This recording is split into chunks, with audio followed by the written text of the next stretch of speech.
Yes, yes, started. Started, sir. Thank you.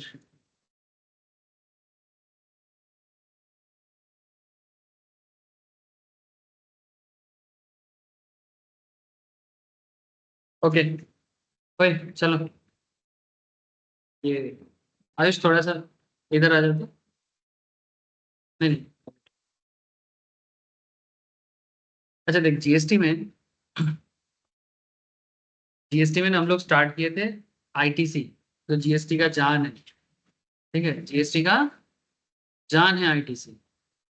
हाँ, बस अगर किसी का जीएसटी का ये स्टार्टिंग सिचुएशन है, इनिशियल लेवल ऑफ जीएसटी में, बस एक रिक्वेस्ट है, बेसिक्स ऑफ जीएसटी का क्लास एक बार कवर कर लो, आपको थोड़ा सा हेल्प हो ही जाएगा। बट बाकी अगर आप मेरा आईटीसी का भी फर्स्ट क्लास सुनोगे, तो आई थिंक आज सेकंड या थर्ड लेक्चर से आईटीसी पे, तीसरा होगा।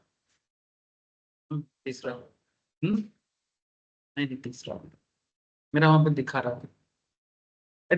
थर्ड क्लास ना फोर्थ क्लास है, थर्ड ही लग सकता, थर्ड, जो भी हो। अगर आप जीएसटी का आईटीसी का फर्स्ट लेक्चर्स भी सुनोगे, तब भी आपको काफी सारा बेसिक पॉइंट्स क्लियर हो जाता है। आज और मैं ज्यादा बेसिक्स में बात नहीं करूंगा, थोड़ा सा आगे बढ़ूंगा, बट चलो फिर भी एक ओवरऑल कॉन्सेप्ट दे ही देता हूँ, मेरा आदत है, बुरा आदत है।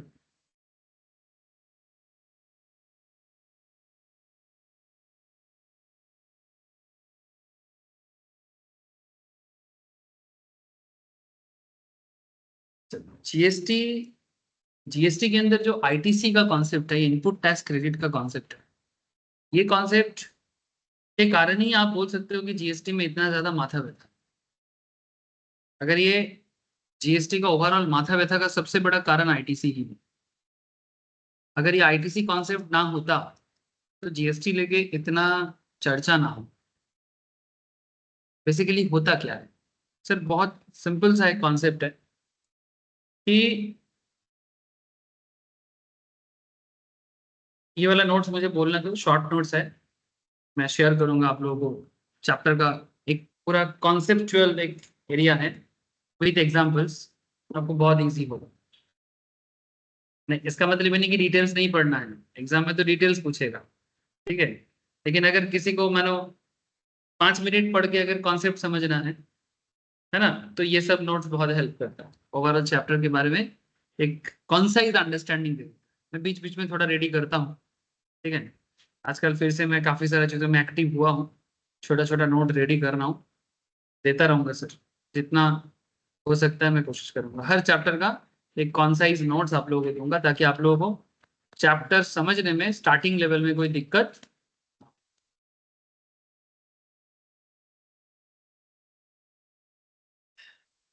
व्हाट इज आईटीसी का, अगर सिंपल सिंपल एकदम किसी अनपढ़ गंवार को भी आके बिठा दो, उनको भी समझा सकते, ठीक है।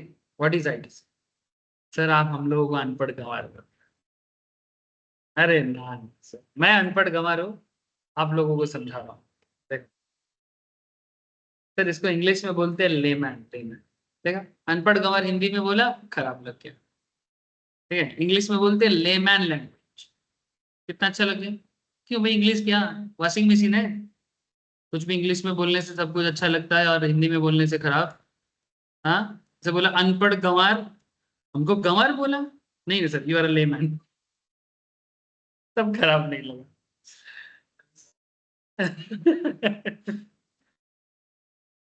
बट समथिंग जेंटलमैन बोल रहा होगा।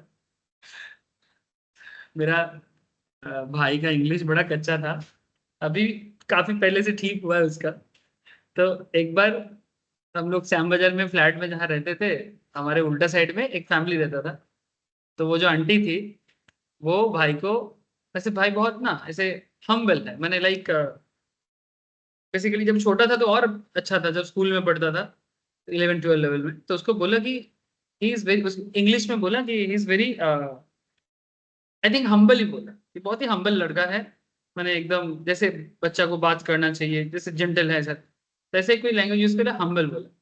तो भाई का इंग्लिश ऐसा है कि उसको कुछ समझ में नहीं है, तो फिर हम लोग आके बोल रहे हैं, ऐसा मुंह छोटा करके बैठ गया, तो क्या हुआ, मैं ना यार को ऐसा ऐसा बोल रहा था मुझसे, ऐसा मैं ऐसा हूँ, बोले क्यों, तेरे को क्या लगा, क्या बोला? बोला क्या हम्बल हम्बल कर रहा था। मैंने हम्बल का मतलब तुमको पता है? इसका मतलब अच्छा होता है, लेकिन उसने मन में बिठा लिया कि नहीं ये कुछ खराब बातें हैं, ठीक है। तो उसको खराब किया।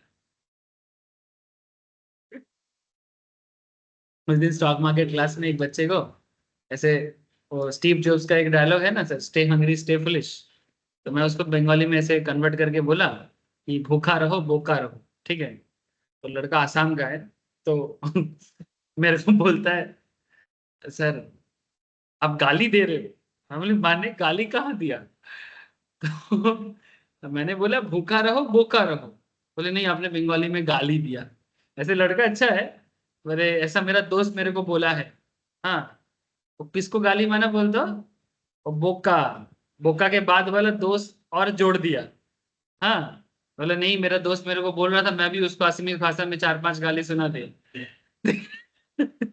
तो मैं बोला अरे बोका गाली नहीं है, बोका के बाद वाला जो है वो गाली है, ठीक है, लेकिन उसने पूरा बोका को ही गाली मान दिया। तो बोलते बोका क्या होता है, बोले बुद्धू होता है, उसको बंगाली में बोका बोलता है। हाँ, बोले नहीं वो तो गाली में यूज किया था, मैंने वो पूरा 4 शब्द को, 4 को ही, मैंने 4 लेटर को ही गाली मान लिया, बट इसमें तो 2 ही गाली है, बाकी तो सही है। क्या बोलेगा, बोले सर आप गाली दे रहे हो, बोले माथा खराब मेरा। क्लास में और भी लोग था, सब वैसे पागल की तरह हंस हंस लुट बोले सर आप गाली दे रहे हो। Input credit means at the time of paying tax on output, you can reduce the tax you have already paid on inputs. Say you are a manufacturer, tax payable on output money sales, money final product is rupees 450, paid on input money purchase के time पे. Final product is rupees 450, tax paid on input purchases, input money purchase is rupees 300. You can claim input credit of rupees 300 and you only need to deposit 115 taxes. चलो इसको मैं थोड़ा सा यहाँ पर ना बना दिया सर, क्या बोलेंगे इसको, प्रेजेंटेशन। कितना सुंदर देखो, अंडरस्टैंडिंग आईटीसी। मानो तुम अलग अलग प्रोडक्ट परचेस कर रहे हो, तुम जो भी बिजनेस करते हो उसमें अलग अलग टाइप का प्रोडक्ट परचेस कर रहे हो। जैसे कि आप ए प्रोडक्ट परचेस कर रहे हो, बी प्रोडक्ट परचेस कर रहे हो, सी प्रोडक्ट परचेस कर रहे हो। So while purchasing product A, while purchasing product A, product B and product C, you are paying GST product ए के लिए 100 रुपीज टैक्स पे करो। हाँ सर, टैक्स माने जीएसटी पे करो। ए के लिए 100 रुपया, बी के लिए 120 रुपया 120, एंड सी के लिए 80। ठीक है, इस तरीके से तुम अलग अलग प्रोडक्ट के लिए अलग अलग जीएसटी अमाउंट जो भी एज पर रेट आपने पे किया। आपने जब यही प्रोडक्ट को सेल किया सर, सेल माने आउटपुट, आउटपुट माने सेल होता है ना, और इनपुट माने परचेस। अब जब आपने सेल किया, आपने टोटल में सेल किया, माने टैक्स ऑन आउटपुट माने जितना भी आपका टोटल सेल अमाउंट है उसके ऊपर आपका टैक्स कलेक्शन है 450। This is tax on output, tax on output.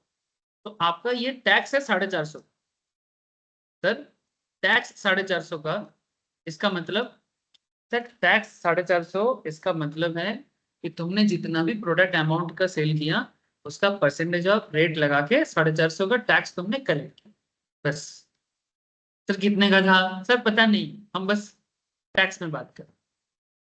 हो सकता है कि 2000 का था, है ना, या फिर आप 18% के हिसाब से निकालो, कितने का 18% या कितने का 12%, 450 बन सकता है। You will find that, doesn't matter.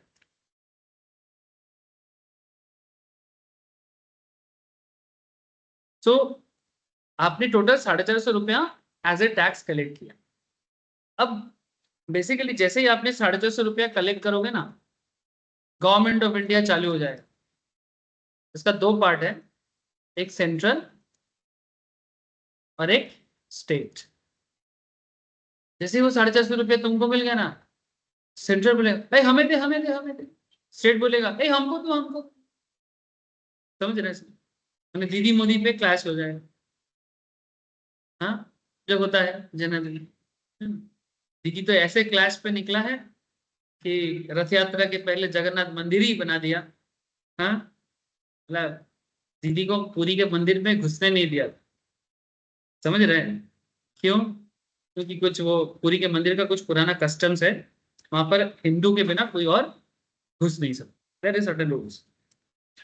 कुछ इसके पीछे कारण है, क्योंकि पुराना लुटेरा वाले ने ना जब जब भारत में घुसा है तब तक हमारा मंदिर पे ही पहले अटेम्प्ट किया। That is the main reason. अब कोई बोलेगा सर आज के डेट में क्या है, बट क्या है ना, उड़िया लोग अपना उस आस्था के प्रति बड़ा ही डेडिकेटेड है। भले कुछ भी हो जाए, बट वो पहले जैसा सिचुएशंस कभी होने नहीं। क्या पता कौन गद्दार आ जाए, पाकिस्तान से भी तो आ सकता है। इसलिए they have strict rules. Even जो भी देश के अंदर भी गद्दारी करेगा, ठीक है, उनको भी घुसने नहीं देंगे। ये जगन्नाथ मंदिर का पूरी का ट्रस्ट का पूरा एक रूल्स है, सिंपल सा। तो दीदी क्योंकि काफी सारे दूसरे मैटर्स में झमेला करता है, कई बार एंटी हिंदू बात भी करते हैं, इवन अयोध्या राम मंदिर के टाइम पे भी उन्होंने किया था, तो एकदम स्ट्रिक्ट रूल बना दिया कि इसको घुसने दिया। रविन्द्रनाथ टैगोर को नहीं छोड़ा था, रविन्द्रनाथ टैगोर को घुसने नहीं दिया था, महात्मा गांधी को घुसने नहीं दिया था, श्रीला प्रभुपाद इस्कॉन टेम्पल घुसने नहीं दिया था। छोड़ दो, बाद में बोलूंगा क्यों, ठीक है।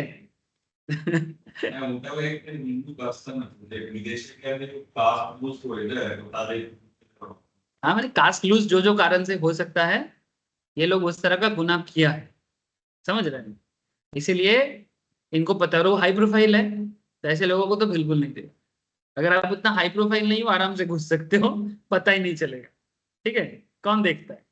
लेकिन हाई प्रोफाइल इंसान अगर किसी भी तरह से अकॉर्डिंग टू हिंदू सिस्टम से अगर वो नहीं चला, तो उसके बारे में तो खबर है ना। तो उनको घुसने नहीं दे। तो पूरी जगन्नाथ में ये अलाउड नहीं, तो बेसिकली ममता दीदी इसका बदला लिया, ठीक है। मैंने ये दीघा वाला जगन्नाथ धाम में ममता दीदी का मैंने हमारे, हाँ ठीक है, ये उनका अहंकार है।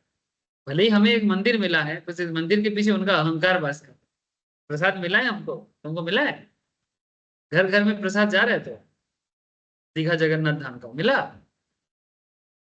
ऐसे আমিও পেয়েছি, शायद खाबो, माथा नहीं, no issue with that. But प्रसाद भगवान का है, नो इशू, कोई भी, मैं तो सब खाता हूँ, कोई दिक्कत, मैं प्रसाद होने से मैं खा लूंगा। प्रसाद में कुछ भी मिला है फर्क नहीं पड़ता।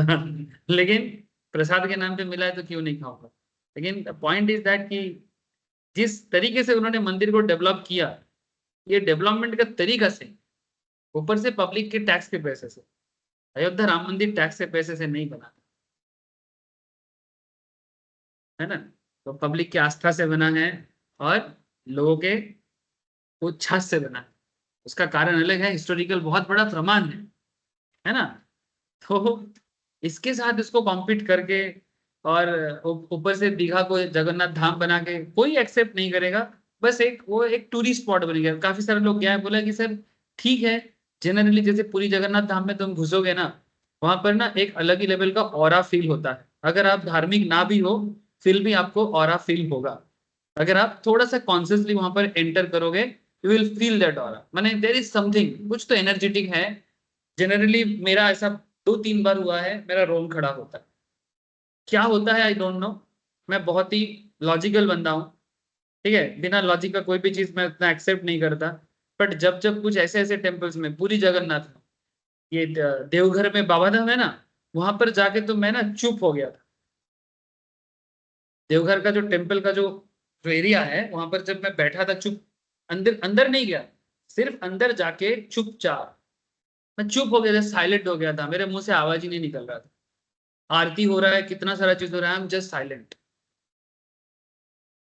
मुझे समझ में नहीं हुआ क्या। और जब मैं वहां से निकल रहा हूँ, मेरे को ऐसा लग रहा है कि यहाँ से ना ही निकले तो अच्छा है। मुझे पता ही नहीं, मैं आज भी सोचता, मैं मैम को कभी कभी पूछता हूँ क्या था, क्यों ऐसा क्यों हो रहा था, ऐसा लग रहा था यहीं पर बैठे रहे, होटल ना जाए। आई डोंट नो, है ना, ये चीज तुम नहीं ला सकते। कुछ तो कारण है भाई, जो युग युग से चले आ रहे हैं, है ना। तो कुछ तो एनर्जेटिक है ना। ऐसे ही क्या, आदि गुरु शंकराचार्य ने भारत को जो चार धाम से जो मिलाया, उसका कारण है ज्योमेट्री है, साइंस है उसके पीछे। लेकिन लोग ये सब को साइंस से नहीं, अपना धार्मिक हिंदू मुस्लिम से जोड़ लेता है ना। नहीं, समथिंग। और ये कोई कंपटीशन का विषय नहीं है कि उसने यहाँ मंदिर बना तो हम यहाँ मंदिर बना लेंगे। आगे छोड़ दो। चलो ठीक है, देश को एक मंदिर मिला है, सही है। मस्जिद भी मिल जाए, गिरजा भी मिल जाए, बनाओ। सरकारी पैसे से यही करो, मंदिर मस्जिद गिरजा। कल सिख लोग भी आ जाएगा, हमारे लिए गुरुद्वारा बना दो। परसों बहाई लोग आ जाएगा, जैसे दिल्ली में लोटस टेम्पल है, वो लोग भी, ठीक है, सब आ जाएगा। सब फेथ के लोगों के लिए एक एक करके बनाते जाओ बस। हाँ, नहीं करेगा, जहां वोट बैंक है वही करेगा। नहीं करेगा, सिर्फ वोट बैंक का खेल है, उनका इमेज खराब हो रहा है।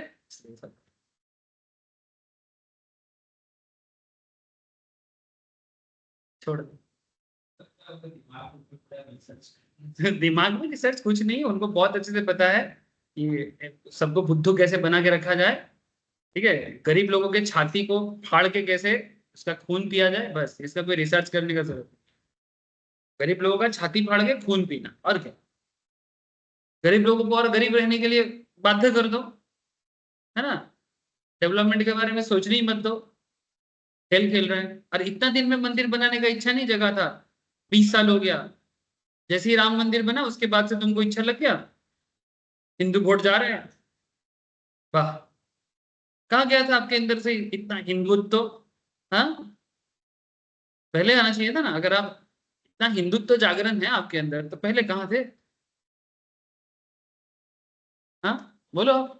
सिंपल सा बात है ना? ये सब दोगलापन है, ये सब दोगलापन है, ये सब दोगलापन ही खराब है। और एक एडुकेटेड इंसान को तो समझना चाहिए, और गरीब लोगों को भी समझना। एडुकेटेड तो छोड़ दो, नॉर्मल लोगों को भी समझना चाहिए। 20 साल कहाँ थे आप? देखो, 450 टैक्स आपसे मांग रहा है, सरकार आ गया, दीदी बोल रहा है मंदिर बनाएंगे पैसा दो। हाँ, इसलिए बात छेड़ा मैंने। दीघा का मंदिर सरकार के टैक्स के पैसे से हुआ है। हम लोग जो टैक्स दिया, जीएसटी, इनकम टैक्स के नाम पे, इनकम टैक्स तो सेंट्रल ले लेता है, बट जीएसटी तो स्टेट को जाता है। और जो भी बाकी स्टेट लेवल जो भी टैक्सेस है, ये सब पैसा है। तो दीदी बोला भाई हम मंदिर बनाएंगे, दो, दे दी। अब जैसे ही हमने मांगने जाएगा ना, तो हम बोलेंगे अरे रुको सरकार, रुको दीदी रुको। ना क्या ना हमको आईटीसी मिलेगा, ना क्या, किस चीज का आईटीसी भाई? नहीं नहीं, हमने जब परचेस किया था प्रोडक्ट ए को, प्रोडक्ट बी को, प्रोडक्ट सी को, तो 100 रुपया इसके पीछे, 120 इसके पीछे, 80 रुपया इसके पीछे, तो कुल मिला के बनता है 300 रुपया। देख, 100, 120, 80, ठीक है। तो 450 लेस 100, 120, 80, ठीक है। तो ये 300 रुपये होता है, ये 300 रुपये का आईटीसी है तुम्हारा, 300 का आईटीसी। तो 10.5 से 300 चला जाएगा, तो 150 रुपया सरकार के घर में जमा करेगा। क्रेडिट कितना है? 300। याद रहेगा? हाँ, बस यही सिंपल सा बात, आईटीसी याद रखने का सबसे सिंपल। सबाई बुझते पेरे से। Hello. Yes, sir. Yes, sir. Thank you.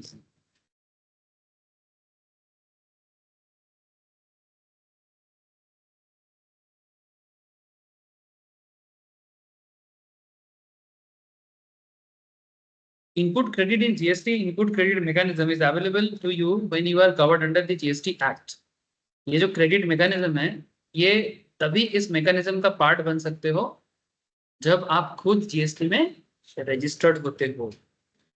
ठीक है, अगर आप जीएसटी में रजिस्टर्ड बिजनेसमैन नहीं हो, तो ये मैकेनिज्म के अंदर आपका कोई जगह नहीं। समझ में आ रहा है?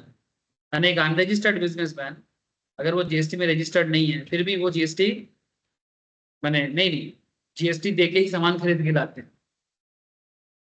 समझ में आ रहा है? जीएसटी दे के सामान खरीद के लाते हैं जनरली जो समाज के स्मॉल बिजनेसमैन है, ठीक है। लेकिन ब्रांडेड प्रोडक्ट बेचता, आपके लोकल एरियाज में ऐसा बहुत सारा दुकानदार आपको मिल जाएगा। they sell a branded products but they pay GST but they can't collect GST from their customers and so they cannot claim ITC also because they are not under GST mechanism because they are not registered also. Composition, हाँ, अगर compositions में होता तो भी ITC claim नहीं कर पाएगा. GST registered है पर compositions में है फिर भी वो नहीं कर पाएगा. समझे? तो ये स्मॉल टैक्स पेयर्स का एंड स्मॉल बिजनेसमैन का थोड़ा मैंने दर्द करता है, इनका छाती को दर्द होता है. हाँ, छाती दर्द होता है क्योंकि टैक्स जो पे करके आते हो और फिर कस्टमर से कलेक्ट नहीं कर पाते तो टैक्स का पैसा तो पॉकेट से जा रहे हैं ना. माने तुम 1000 रुपए का एक सामान खरीद के लेके आ रहे हो, मानो उसमें 18% का GST पे कर रहे हो तो 1000 के सामान के ऊपर 180 टका तुमसे GST ले रहा है वो ब्रांड. ठीक है, ब्रांड तो तुमसे छोड़ेगा नहीं सर. अब 1000 का 18% GST कितना हुआ? 180. अब इस 1000 के प्रोडक्ट के ऊपर तुमको प्रॉफिट लगा के बेचना है. 180 टका तो तुम्हारा टैक्स हो गया. बेसिकली तुम्हारा टोटल कॉस्ट हो गया 1180. ठीक है, टोटल कॉस्ट हो गया 1180. लेकिन ये 180 रुपीज एक्चुअली सरकार का है ना, लेकिन ये पब्लिक के पॉकेट से क्या. अब तुम क्या कर रहे हो, बेसिकली तुम सोच रहे हो कि ठीक है ये टैक्स अगर तुमको ITC मिलता, मैंने ये मैं किस केस को समझाने का कोशिश कर रहा हूँ, व्हेन यू आर अनरजिस्टर्ड. अगर आप एक अनरजिस्टर्ड बिजनेसमैन हो तब आपका दुख दर्द का कहानी सुना. अब मानो 1000 के प्रोडक्ट में वो 300 टका प्रॉफिट लगा. कितना? 300 टका. तो 1000 के प्रोडक्ट में 300 टका प्रॉफिट कितने में बेचा? 1300 रुपये. ठीक है, अभी 1300 रुपये में GST चार्ज वो नहीं करेगा. क्यों? क्योंकि वो तो स्मॉल बिजनेसमैन है ना सर. वो जिस एरिया में प्रोडक्ट बेचता है उस एरिया का लोग GST मांगने से उसको ही मार देगा. वो बोलेगा रख भाई तेरा सामान तेरे पास है ना, ऐसे मुंह पे सामान फेंक के बोलेगा अरे GST मांगते हैं, पागल है क्या, चल चल चल दूसरे दुकान में चल. हाँ सर, जैसे हम लोग जो सामान खरीदने जाते हैं ब्रांडेड प्रोडक्ट खरीदते हैं लेकिन इनसे हम GST तो जैसे ही अगर मानो बिल बनाता है और बिल में GST चार्ज करता है, ये पागल GST मांग. समझ में आ रहा है? हाँ, अगर स्टोर ब्रांडेड हो तब तो बात है. जैसे रिलायंस फ्रेश का कोई आउटलेट यहाँ पर है ना, या फिर मोर आदित्य बिरला ग्रुप का कोई आउटलेट है, वहां जाके खरीद के ला रहे, वो तो GST मांगेगा तुमसे. लेकिन सर फिर भी वहां पर सस्ता क्यों हो जाता है? सर वो बल्क में आपको सस्ता करता है क्योंकि वो लोग बल्क क्वांटिटी में चीजें खरीदते हैं और बल्क क्वांटिटी में वो आपको थोड़ा सा ओवरऑल फायदा दे सकता है जो एक स्मॉल बिजनेसमैन आपको नहीं दे सकता. प्रैक्टिकली पॉसिबल नहीं है उनके लिए. हाँ, थोड़ा दिमाग लगा के किया जा सकता है but it's very tough for them. तो 1000 में 300 का प्रॉफिट 1300 टका तुमने कलेक्ट किया, इसमें GST कुछ भी तुमने कुछ नहीं किया, तो फिर ये जो 180 रुपीज है ये तुम्हारा क्या होगा? पॉकेट से क्या कॉस्ट. लेकिन अगर तुम इस 1300 रुपए में GST लगाते, 1300 का 18% कर, 1300 का 18% कितना होता है? हाँ, 234 ना सर. तो अगर तुम इस पे GST लगाते 234 तुम्हारा GST होता. हाँ, तो 234 से ये 234 फिर गवर्नमेंट मांगने आ जाता, मोदी दीदी सब, CGST के नाम पे मोदी और SGST के नाम पे दीदी. ये just for understanding purpose. Now on that time you can claim your 180 ITC when you are registered. तो फिर आप GST ले दे के काम करते हैं तो 234 से 180 माइनस होता तो कितना होता? 20 54 रुपये. ओनली 54 रुपीज ये सरकार को देना पड़ता. कितना अच्छा होता ना. अब तुम्हारा खर्चा कितना पड़ रहा है? 180. अगर तुम रजिस्टर्ड होते तो खर्चा कितना पड़ता? 54 पर प्रोडक्ट के पीछे 1000 रुपए के. ह्यूज डिफरेंस हो रहा है ना. मुश्किल समझ रहे हो? इसलिए रिटेल स्टोर्स वाले प्रोडक्ट में हाई प्रॉफिट लगाता है, नहीं तो उनका पैसा नहीं बन पाएगा. या फिर सेल बढ़ाना पड़ेगा बल्क क्वांटिटी में दुकान चला। बहुत मुश्किल है। हम लोग तो दुकानदार को जाके बोल देते हैं कुछ कम करिए, कुछ कम करिए, but it's very hard for them to retain customer. Competition बहुत है, मुश्किल होता है sir. Real business is really challenging. Real business is really challenging. हाँ, इनके लिए एक ऊपर से इनका भी, अगर मानो जीएसटी प्रमाण पत्र चाहिए, बिजनेस का प्रूफ चाहिए, तो सरकार बोलता है ये भी जिसका बल्क क्वांटिटी में बिजनेस होता है ना, बल्क क्वांटिटी में बिजनेस होता है, but they don't want to be registered GST person, लेकिन इनका ऑलमोस्ट 1-1.5 करोड़ का आसपास हो जाता है। ठीक है, तो ऐसे केसेस में सरकार बोलता है ठीक है भाई, तो अच्छा कमा रहे हैं, तो इनका रजिस्ट्रेशन करना जरूरी है। और इनको भी चाहिए होता है, क्यों? क्योंकि इनको किसी कारण से बैंक से कुछ लोन चाहिए, ठीक है, सरकार से कोई योजना का स्कीम चाहिए, तो सरकार बोलते हैं जीएसटी लगे, तो फिर ये जाके जीएसटी में रजिस्टर्ड हो जाता है। लेकिन कैसा registration? Composition dealer, composition dealers. अब ऐसे कॉम्पोजिशन डीलर, इनका क्या प्रॉब्लम है? ये जीएसटी पे करके सेम प्रॉब्लम प्रॉब्लम रह जाएगा, उल्टा और एक प्रॉब्लम आ जाएगा। क्या प्रॉब्लम? हर साल एनुअल टर्नओवर के ऊपर एक परसेंटेज ऑफ जीएसटी सरकार के घर में पे करना पड़ेगा, जो अनरजिस्टर्ड को पे करने का जरूरत नहीं था। लेकिन इनको क्यों करना है? अनरजिस्टर्ड मैंने रजिस्टर्ड, कॉम्पोजिशन रजिस्टर्ड, टीएमपी में रजिस्टर्ड। ये हम लोग एक्चुअली ये सब टॉपिक कहाँ पढ़े हैं या पढ़ेंगे वापस से, जब हम लोग चार्ज पढ़ते हैं तब वहां पर डिटेल्स में बोलते हैं। लेकिन सीएमपी के बारे में मैं बहुत बार बात करता रहा, सो अगर कोई चैप्टर में ना भी अभी पढ़ेगा तो सुनते सुनते उसको समझना। Small pair tax payers GST में रजिस्टर्ड हो जाए, सरकार का धप्पा लग जाए, इससे उनको बिजनेस में काफी सुविधा होता है, ब्रांडिंग मिलता है।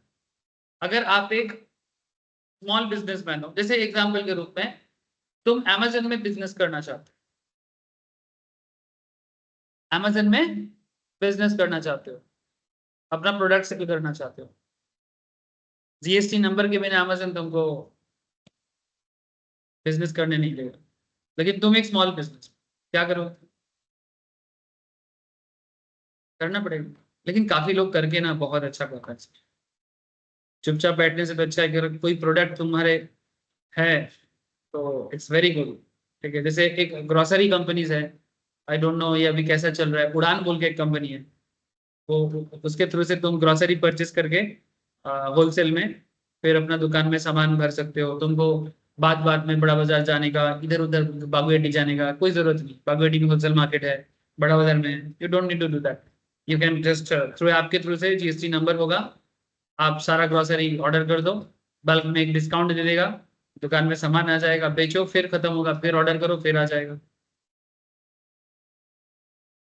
अच्छा चल रहा है, काफी सारे जगह में चलता है। कोलकाता में चलाना मुश्किल है, क्योंकि यहाँ पर नंबर ऑफ कस्टमर्स, मैंने बिजनेस बहुत ही अच्छा है एक तरह से देखा तो, हाईली कॉम्पिटेटिव। आपको ऐसा जगह ढूंढना पड़ेगा जहाँ पर आसपास में कोई दुकान नहीं है। कोलकाता में बड़ा कंपनी को भी टिकना मुश्किल हो जाता है, बिकॉज यहाँ पर नंबर ऑफ बिजनेस बहुत ज्यादा है, छोटा छोटा स्मॉल बिजनेसमैन बहुत है। लेकिन हाँ, बड़ा बिजनेस आ जाने से छोटा बिजनेस को बड़ा कंपटीशन मिलेगा। मेरा होम टाउन खड़गपुर है ना सर, तो खड़गपुर में बिग बाजार 2003 में आ, हाँ 3 या 4 में, चार या 5 लग रहा है मुझे, 4-5 एग्जैक्टली याद नहीं आ रहा है, बट इतना याद है खड़गपुर बिग बाजार को ओपन करने के लिए आने वाला था महेंद्र सिंह धोनी।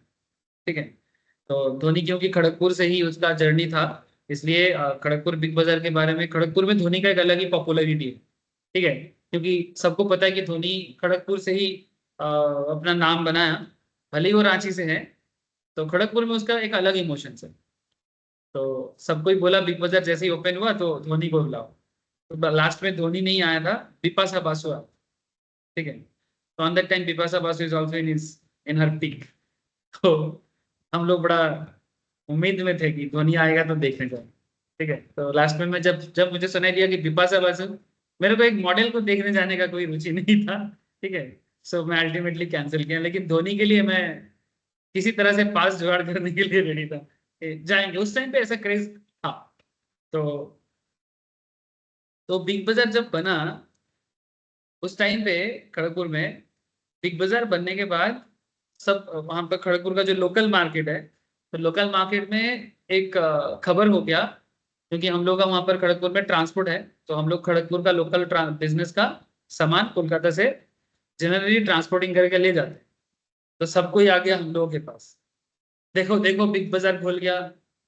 हम लोग का क्या हो गया, पापा बड़ा चिंता में पड़ गए। बोले हम बोले क्या हुआ, बोले नहीं देखना ये बिग बाजार जैसे इतना बड़ा मॉल खुल गया, तो अभी हम लोगों का कैसे होगा। हम बोले माने बोलता है कि ये जो खड़गपुर लोकल मार्केट का जो बिजनेसमैन है, ये तो हमसे प्रोडक्ट परचेस करता है, माने ट्रांसपोर्टिंग करता है बोल के हमारा ट्रांसपोर्ट चलता है। लेकिन कल अगर यहाँ का लोकल लोग सारा सामान बिग बाजार में मिल जाएगा, तो फिर ये नॉर्मल लोकल कस्टमर का मार्केट खराब हो जाएगा, तो फिर हमारा भी भाड़ा खराब हो जाएगा। तो उस टाइम पे मेरा इतना ज्ञान नहीं था सच बोलूं तो, लेकिन मैं बस एक ही बात कर रहा था on that time. I think I am in class 10 या 11। तो मैं बार बार एक ही बात कर रहा था कि भले ही बिग बाजार आया है उसका अलग कस्टमर होगा, लेकिन पुराना जो मार्केट है उसका कस्टमर खराब नहीं होगा, थोड़ा दिक्कत हो सकता है, मैं ऐसा ही बोलता। तो सब कोई बोले नहीं नहीं तुम नहीं जानते, ऐसा हो ही नहीं सकता। जो भी हो, आज 5 साल हो गया ऑलमोस्ट, बिग बाजार ही नहीं है। तो तो मैं उस दिन बोला कि क्या हुआ, बिग बाजार ही तो गायब हो गया, और पुराना दुकानदार जो थे आज भी है। तो किसी के लिए इतना मैंने कोई आ जाने से कि मेरा क्या होगा, इतना विचलित नहीं होना चाहिए। उल्टा हाँ, थोड़ा सोचना चाहिए कि अगर शॉपिंग मॉल कॉन्सेप्ट आ गया और मैं अभी भी ट्रेडिशनल कॉन्सेप्ट से अपना दुकान को रखा हूँ, may be I have to change something, है ना, I need to change something, तो चेंज करना चाहिए, है ना। थोड़ा सा एक न्यू जनरेशन के साथ अडेप्टेबिलिटी बनना चाहिए, बट ना कि ये आ गया तो एक यूनियन भी बन गया था कि बिग बाजार को वहां से हटाने के लिए।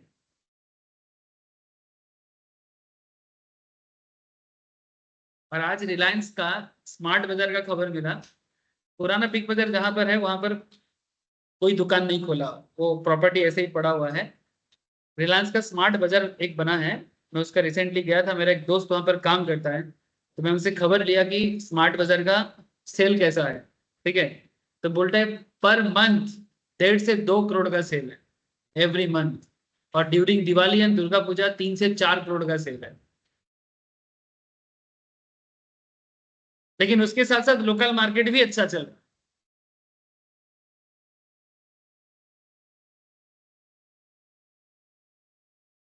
खबर मैं जुगाड़ कर लेता हूँ, लेकिन वही सिचुएशन एक बहुत ही इंटरेस्टिंग। अच्छा आप मुझे एक चीज बताओ, आप लोगों को बात सब समझ में आ रहा है ना, कि ये बिजनेस का एक सिचुएशन है, सरकार को इसी से पैसा मिलता है, और ओवरऑल ये जो टैक्स सिस्टम है, ये सिस्टम में कुछ लोगों को दिक्कत होता है, मैं झूठ क्यों बोलूं, बिजनेसमैन को दिक्कत होता है, बट क्या करे सर, अच्छा बुरा मिला के ही चलता है। मे भी धीरे धीरे सब सोल्यूशन हो जाएगा, बट हाँ, जीएसटी रजिस्टर्ड बिजनेसमैन का संख्या बढ़ना देश के लिए जरूरी है। जीएसटी रजिस्टर्ड बिजनेसमैन का संख्या बढ़ना देश के लिए, जितना रजिस्टर्ड बिजनेसमैन आएगा ना मार्केट में, उतना आप समझ लो कि देश का फाइनेंशियल सिचुएशन डेवलप हो रहा है ना, ट्रांसपेरेंसी बढ़ रहा है, डुप्लीकेसी कम रहा है। हाँ नहीं नहीं, छुपा रहा है, लेकिन ज्यादा छुपा नहीं पा रहा है सर, आजकल सरकार रेड भी डालता है, ऑफिशियल्स आके रेड भी डालता है, और बड़ा बाजार में बहुत होता है। So input credit in GST input credit mechanism is available to you when you are covered under the GST Act, which means if you are a manufacturer, supplier, agent, e-commerce operator, है ना, e-commerce operator, aggregator, or any of the person mentioned here registered under GST, you are eligible to claim input credit, है ना। That means tax paid by you on your purchase. एकदम simple भाषा में लिखा है, tax paid by you on your purchase. How to claim ITC sir, to claim ITC, देखो ये सब बात मैं बोल दिया, फिर भी एक बार मैं वापस से अंडरस्टैंडिंग के लिए बोल रहा हूं। To claim ITC you must have tax invoice of purchase. Purchase के टाइम पे आप अगर जीएसटी पे करके सामान खरीद रहे हो तो आपके पास उसका इनवॉइस होना चाहिए। या फिर डेबिट नोट होना चाहिए। डेबिट नोट जनरली तब होता है जब आपने कम पे किया हो, तो ऑपोजिट साइड में जिनसे खरीदा आपने वो आपके नाम पे एक डेबिट नोट इशू करेगा, तो फर्दर जब आप उसको पेमेंट करोगे तो एक्स्ट्रा पैसा दे दोगे। या फिर अगर आपने ज्यादा पे कर दिया तो आपके ऊपर एक क्रेडिट नोट इशू करेगा, ताकि नेक्स्ट परचेज में आपका वो एडजस्ट हो जाए। इसलिए debit note credit note is also part of invoice. Where goods are received in lots और इंस्टॉलमेंट, अगर गुड्स इंस्टॉलमेंट में हो जाए, सपोज आप कोई भी गुड्स लॉट में या इंस्टॉलमेंट में रिसीव कर रहे हो, दैट मीन्स आपने मानो एक ऐसा चीज ऑर्डर किया जो एक बार में पूरा नहीं मिलेगा, पार्ट पार्ट करके मिले, ठीक है। जैसे एग्जांपल के रूप में ऐसा जनरली आप लोगों को कैसे समझाऊंगा, जैसे मानो एक हॉस्पिटल किसी हाँ हाँ हाँ, नहीं नहीं ऐसा बात नहीं। इंस्टॉलमेंट और लॉट परचेज माने बेसिकली कॉन्सेप्ट इज लाइक, यहाँ पर इंस्टॉलमेंट माने इंस्टॉलमेंट पेमेंट का बात नहीं बोल रहा, सामान इंस्टॉलमेंट में मिलने का बात। जैसे एग्जांपल के रूप में हाँ, माने तुम पेमेंट कर रहे हो लेकिन पूरा सामान तुमको एक ही बार में नहीं मिलेगा, एवरी मंथ करके मिलेगा, कि ये इस महीने का फिर नेक्स्ट महीने का। जैसे सिलेंडर का कनेक्शन, गैस सिलेंडर का कनेक्शन, क्या तुमको साल भर का गैस एक ही बार में मिलता है? हाँ, कि पूरा 12 महीने का गैस तुमको सिलेंडर वाले एक ही बार में 12 महीने का 12 सिलेंडर देके चला जाता है? नहीं ना, हर महीने का अलग से बिल बनता है और हर महीने तुमको एक सिलेंडर करके दिया जाता है और एक सिलेंडर वो लेके जाते हैं, पता है ना। तो वो क्या हो गया, इंस्टॉलमेंट में गुड रिसीव्ड हुआ ना। कॉन्ट्रैक्ट है एक बंदे को, जनरली सिलेंडर का कॉन्सेप्ट ऐसा है कि 12 सिलेंडर जनरली अलॉट होता है पर फैमिली, पर महीने का एक सिलेंडर, यही सिस्टम है।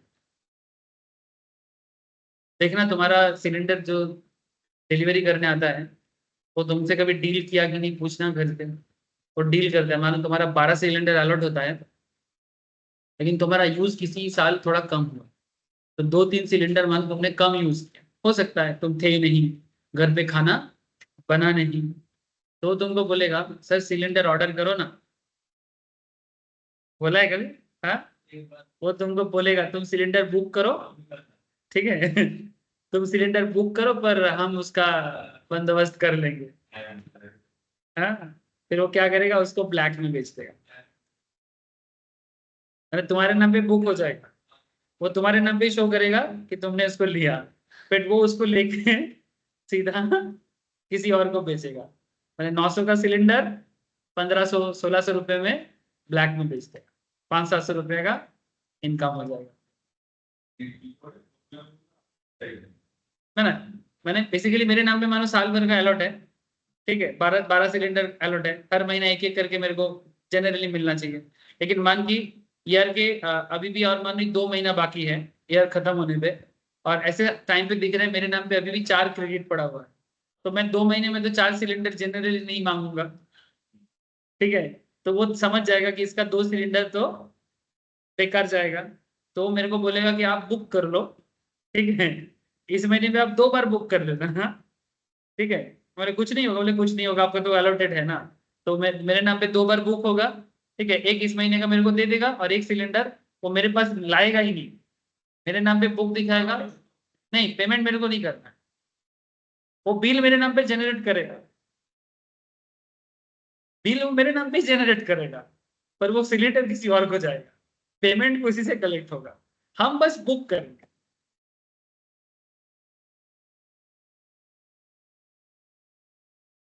हाँ हाँ, बहुत सारी जगह में प्रीपेड हो गया है, लेकिन इतना बड़ा एक सिस्टम को मैंने, जो डिलीवरी का काम करते हैं ना सर, ये काफी सस्ता में काम करता है। और सिलेंडर सिलेंडर एक बहुत ही भारी भरकम एक चीज है, इसका काम सब कोई कर नहीं सकता, माने अनपढ़ लोग जो पढ़ाई लिखाई उतना जानता नहीं है वही लोग ये काम करता है।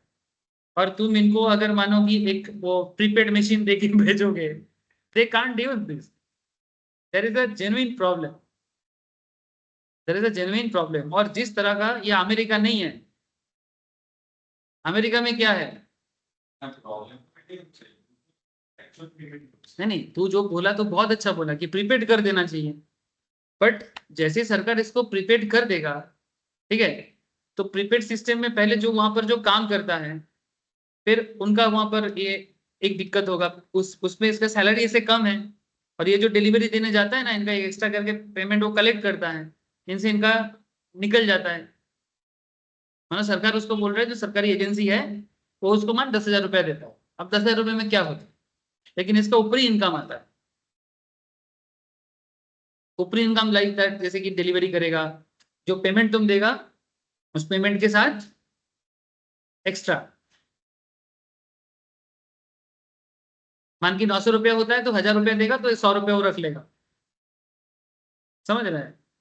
तो ये सब सुविधा फिर खराब हो जाएगा, और एजेंसी भी देखता है कि भाई इनसे इनका, अगर मान की पर डे 4 घर में डिलीवरी जाता है तो 400 रुपये इनकम हो जाता है, और तभी वो लोग इतना मेहनत से काम करता है। तो एक इनडायरेक्टली एक इम्पैक्ट चल रहा है इसका। अगर सरकार इसको सारा ट्रांसपेरेंट कर देगा तो फिर ये लोगों का इनकम कम हो जाएगा, तो मे बी ये लोग इतना इंटरेस्ट ना रहे काम करने में, बोलेगा हम दूसरा काम पकड़ लेगा, समथिंग लाइक दैट। ऐसे तो ये प्रीपेड हो जाएगा, हो जाएगा, हो जाएगा, बहुत झमेला है। एक कार्ड, प्रीपेड कार्ड दिया था, मैं कितना दिन से रोज पूछता रहा ये कब चालू होगा आपका प्रीपेड कार्ड, मैंने बोला है चालू करेगा, आज तक, मैं तो HP यूज करता हूँ, आज तक चालू नहीं, लेकिन हो जाएगा। अभी तो मुझे लग रहा है कि ये सिलेंडर ही हट जाएगा। हाँ, सिलेंडर की जगह स्पेशली इन सिटी सब पाइपलाइन हो जाएगा गैस का। ऑलरेडी नॉर्थ बंगाल में चालू हो गया बहुत सारा डिस्ट्रिक्ट, वो अलीपुरदुआर साइड में, हाँ वो पूरा एकदम जैसे पानी का लाइन आता है वैसा गैस का लाइन आता है।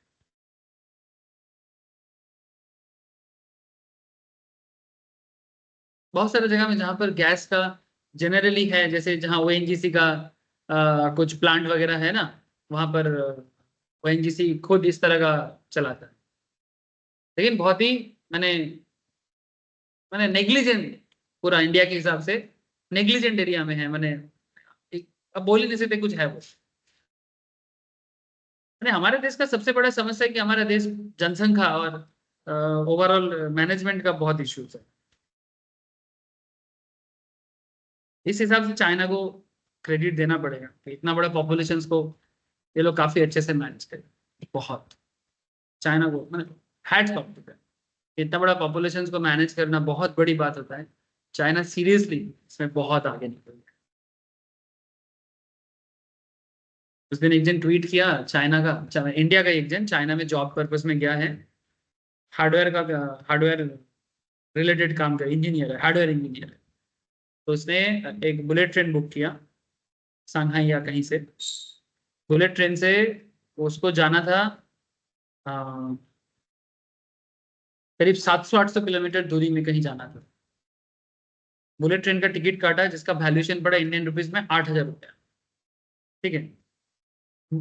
उस 8,000 रुपये से वो 800 किलोमीटर जाके वापस आ गया 3 घंटा जा, 3 घंटा। मैंने सुबह गया, 3 घंटा में काम किया, वापस आके रात को अपने बिस्तर पे सो गया। 800 किलोमीटर,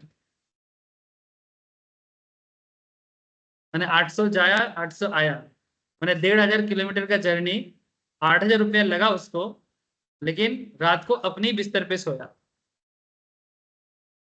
हमारे यहाँ पर असंभव।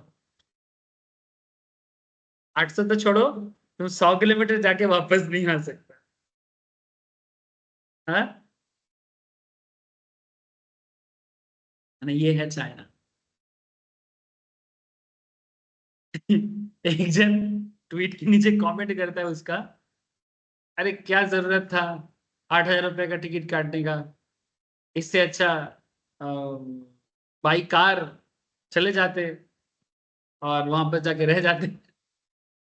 मैंने उसका पर्पस था कि स्पीड के बारे में इंडियंस तो अपने ही रेडी है कि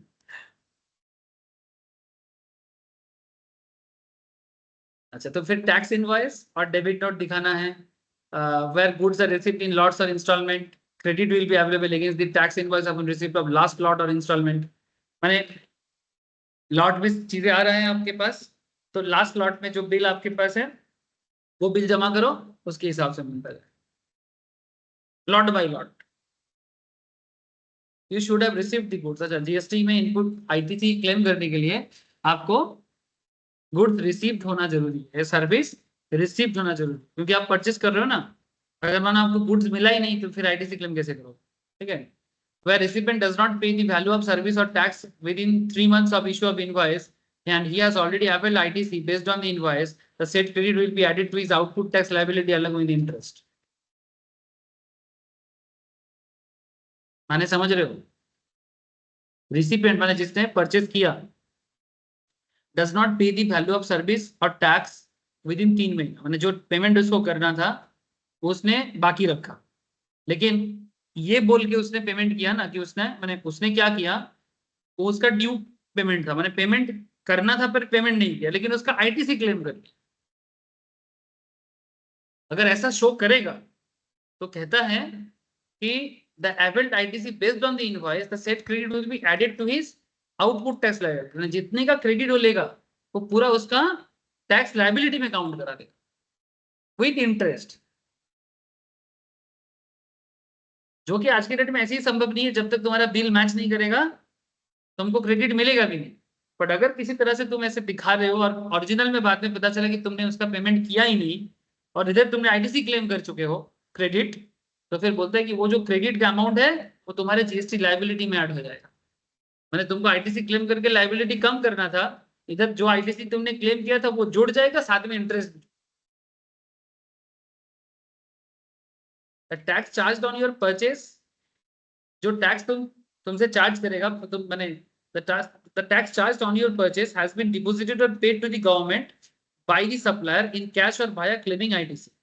माने आपने किसी से सामान खरीदा है ना, तो आपने सामान खरीदा तो उस पे जीएसटी पे किया। अब आप जीएसटी पे किए तो वो जो जीएसटी अमाउंट है वो बेसिकली सरकार के घर में सप्लायर को जमा करना चाहिए, है ना। मैं जिनको आपने जीएसटी पे किया, अगर सप्लायर ने वो जीएसटी अमाउंट अपने पास ही रख दिया तो सरकार को कैसे पता चलेगा, है ना। फ्रॉड होता है इस तरह से। The tax charged on your purchase has been deposited or paid to the government by the supplier, चाहे कैश दे दे या फिर सप्लायर के पास क्रेडिट पहले से है, उनका भी तो कुछ से परचेज होगा, है ना, वो भी आईटीसी क्लेम कर सकता है। एंड इंटरेस्टिंग फैक्ट ये सर, ये जो बात यहाँ पर लिखा हुआ है इस एग्जाम्पल के थ्रू से, ये सारा कॉन्सेप्ट मैंने पिछले आईटीसी के क्लास में समझा के रखा कि एक मैन्युफैक्चरर, एक डिस्ट्रीब्यूटर, एक रिटेलर और एक कंज्यूमर के बीच में किस तरह से लेन देन होता है और कौन कब किस तरह से क्लेम कर सकता है। बोला कि नहीं बोला? बहुत बार बोला।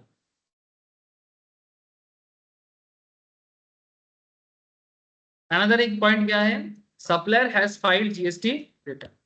तो जब तक सप्लायर ने आपने जिनसे परचेज किया वो अगर जीएसटी रिटर्न फाइल नहीं करेगा तो आपको इधर आईटीसी नहीं मिलेगा। हाँ, इसको रिटर्न इसलिए बोलते हैं। हाँ हाँ, रिटर्न का मतलब ये हुआ कि मैंने बेसिकली तुमने कमाया, बदले में रिटर्न में तुम सरकार को कुछ दो। मैंने तुम जो इतना बिजनेस कर रहे हो बदले में हमें क्या दे रहे हो। एक हिंदी गाना है सर बड़ा सुंदर सा, तुम इतना जो मुस्कुरा रहे हो क्या गम है जिसे छुपा रहे। ठीक है, तो यहाँ पर सरकार क्या गाना गाएगा, तुम इतना जो कमा रहे हो, हाँ, क्या गम है इनकम छुपा रहे हो, हाँ, तुम इतना जो कम कमा रहे हो। तो असम का एक फेमस आर्टिस्ट है, इनके मुंह से ये गाना सुन लेना कभी। इसका नाम है पापोन। अरिजीत सिंह जितना ही टैलेंटेड सिंगर है पापोन, सुनना कभी नहीं। बहुत गजब, पापोन पापोन गजब सिंगर है। इन ये जो ये गाना है ना, तुम इतना जो मुस्कुरा रहे हो, कभी रूम को थोड़ा सा एकदम शांत करके लाइट बंद करके रात को अपने वो जो गाना चलाने का है कभी सुनना, इतना ब्यूटीफुल इसका वॉइस है, तुम खो जाएगा। मेरे को तो बहुत अच्छा लगा। मेरे को जब नींद किसी कारण से नहीं आता है और अंदर से शांति में पापन का गाना सुनता हूँ, मुझे बहुत अच्छा लगता है, वेरी रोमांटिक वॉइस। मैंने और स्पेशली ये जो गजल टाइप का, ये सब गजल बोलते हैं, गजब।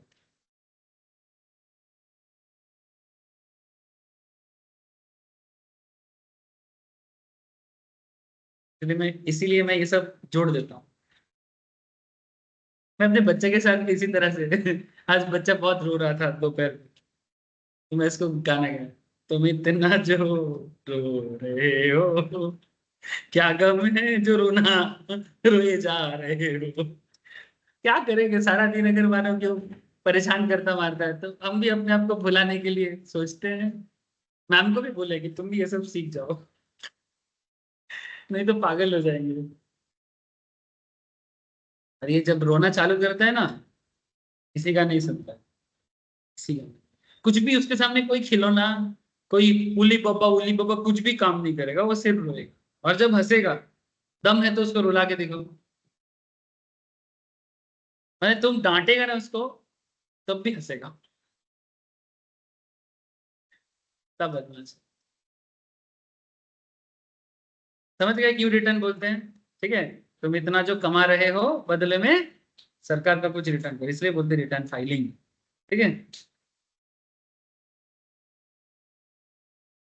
Possibly the most path-breaking reform of GST is that input credit is only allowed if your supplier has deposited the tax he collected from you. ये बात पहले नहीं था। तुम जिनसे खरीद रहे हो, वो अगर सरकार के घर में आपका दिया हुआ टैक्स जमा करते हैं, तभी जाके आप जब किसी को बेचोगे, तब आप उनसे जो टैक्स कलेक्ट करोगे।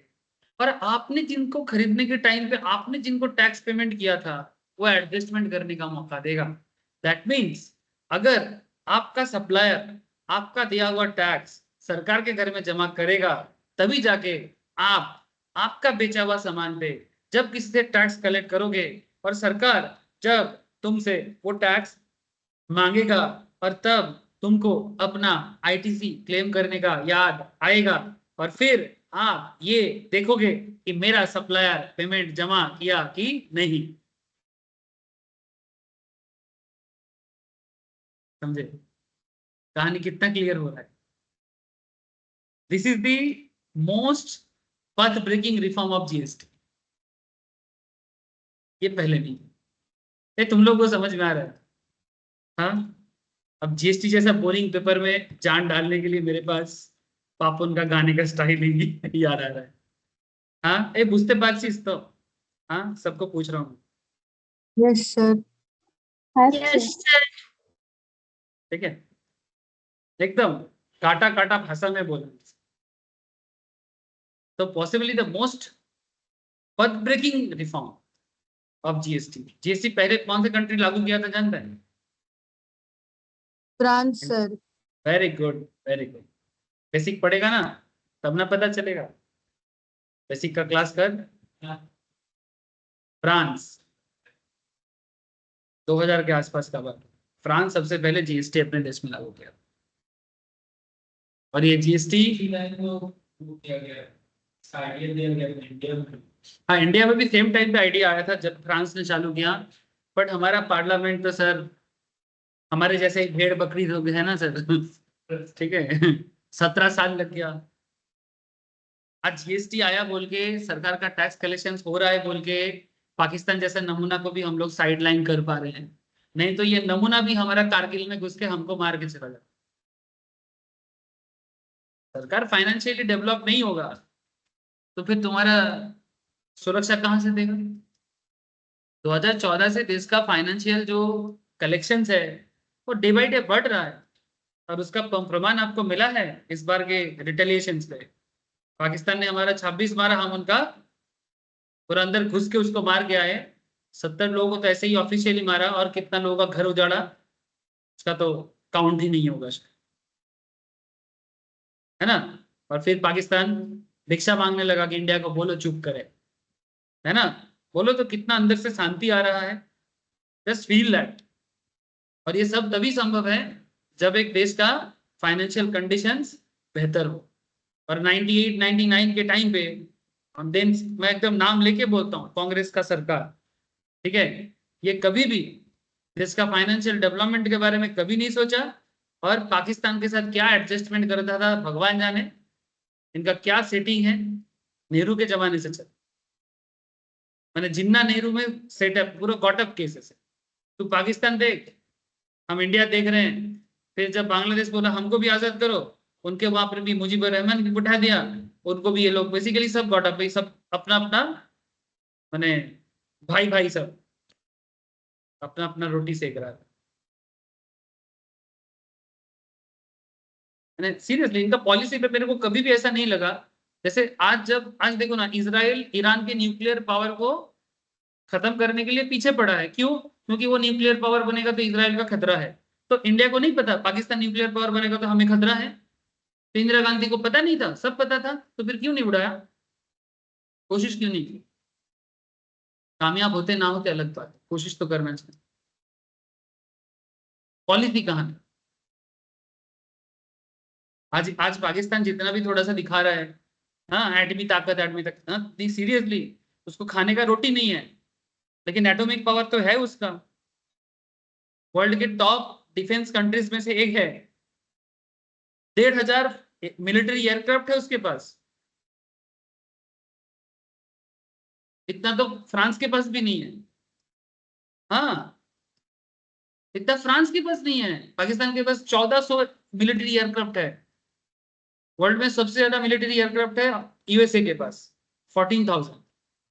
सेकेंड हाईएस्ट में रशिया आता है, लेकिन बहुत पीछे, 4,500। थर्ड में चाइना आता है 3,500 4,000 के बीच में। फोर्थ में इंडिया आता है 2,600 के साथ, और फिफ्थ में पाकिस्तान आता है 1,500 के साथ, 1,400। समझ रहे हो ये मिलिट्री में इतना क्यों बना? हाँ मानता हूँ बहुत सारे लोग हेल्प किया उसको, लेकिन एटलीस्ट उसको एटमी ताकत तो बनने नहीं देना चाहिए। इसी को बोलते हैं कूटनीति। जंग में और प्यार में सब कुछ जायज है ना? बोलते हैं ना, everything is fair in love and. नहीं बोल सकते हो नहीं सर वो अपने देश में कर रहा है, हमें क्या जाता है?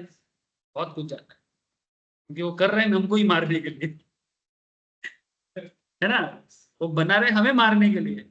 इसराइल को पता है ईरान इसलिए न्यूक्लियर पर कर रहा है क्योंकि वो उसको मारेगा। तो इसराइल क्या बैठे बैठे देखेगा, अकेला खाएगा? हाँ हाँ বলছে তো, যদি ইউরেনিয়াম সরিয়েও নেয় কালকে কি আবার প্ল্যান্ট বানাতে পারবে? Check time. हाँ नहीं नहीं ठीक है, ये मैंने अच्छा किया, अच्छा किया, जरूरी था, जरूरी था, सही है, सीरियसली सही है। तुम लोग नहीं जानते ये लोग बहुत खतरनाक कुछ कर सकता है फालतू में। मैंने और एक झमेला होगा, और इसराइल को हटाने के पीछे पूरा पागल है ये लोग, यानी उस एरिया से इसराइल का नामो निशान मिटाना चाहता है। नहीं ये सही नहीं।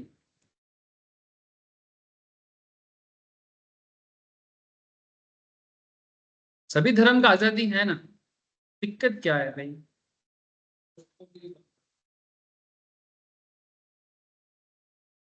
हाँ ओरिजिनली उन्हीं लोगों का। हाँ ऑब्वियस, पाकिस्तान बांग्लादेश तो कुछ दिन के पहले का बात है, ये तो कुछ नहीं है, लेकिन उन लोगों का थोड़ा पुराना है।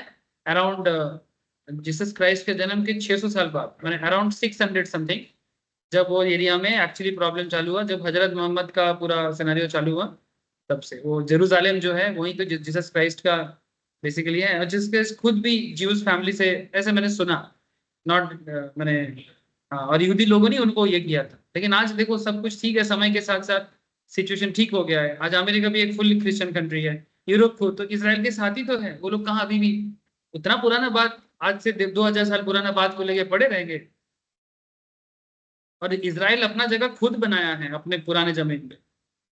वो लोग तो सब इधर उधर बह गया, मैंने बिखर गया था, वो लोग वापस आया अपना जगह पे, उनको वो लोग भूला नहीं था। और ये तो उस दिन का बात है जिस दिन इसराइल को बनाया गया। ये कुछ बने, ये भी ज्यादा पुराना बात नहीं है, हार्डली 100 ईयर्स।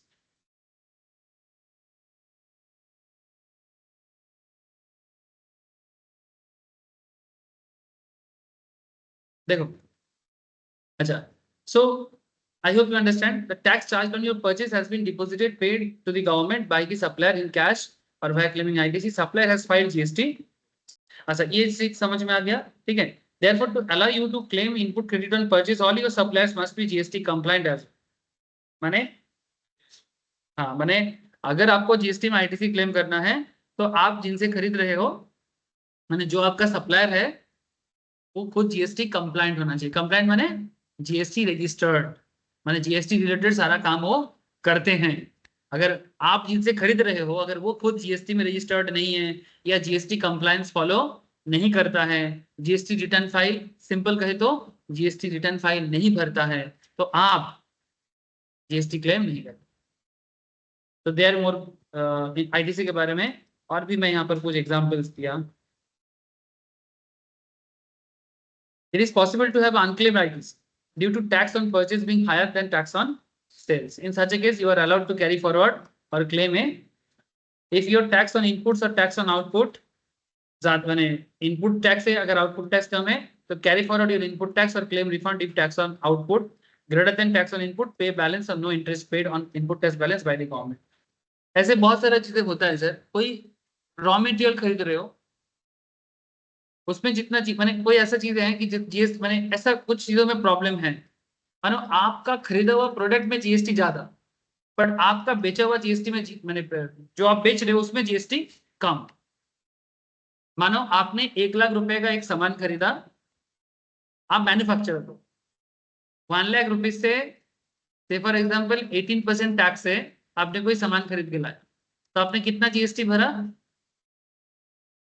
लेकिन इस 1 लाख के चीजों के साथ कुछ एडिशन डिलीशन करके मैंने कुछ मैन्युफैक्चरिंग कर रहे हो आप, मानो आपने एक 2 लाख रुपए का सामान रेडी किया ओवरऑल, लेकिन ये जो 2 लाख का गुड्स है इसका नेचर अलग है। आपका जो 1 लाख था ये कोई एक रॉ मटेरियल हालत में था से फॉर एग्जाम्पल, तो उसके टाइम पे आपके पास क्रेडिट कितना है 18,000, लेकिन 2 लाख का गुड्स जो है इसका जीएसटी मानो उससे कम है, इसका मानो रेट है 12% या फिर से फॉर एग्जाम्पल 6% कर देता है, ठीक है। तो 2 लाख का 6% कितना होगा 12,000। आपके पास क्रेडिट कितना है 18,000, तो सरकार आपको 12,000 मांगेगा तो आपके पास तो बहुत सारा क्रेडिट भी पड़ा हुआ है और रिफंड भी मिल जाएगा। तो वही बात यहाँ पर कर रहा है कि अगर आपका purchase tax greater than sale tax, ठीक है, तो आपको जो एक्स्ट्रा होगा ना वो कैरी फॉरवर्ड हो जाएगा, आपको रिफंड मिल जाएगा सरकार से। और अगर आपका सेल टैक्स मतलब output tax greater than purchase tax, तो जो भी एक्स्ट्रा होगा वो बैलेंस विदाउट इंटरेस्ट पे कर दो सरकार, ठीक है। लेकिन हाँ ये सब रिफंड प्रोसेस वगैरह में थोड़ा time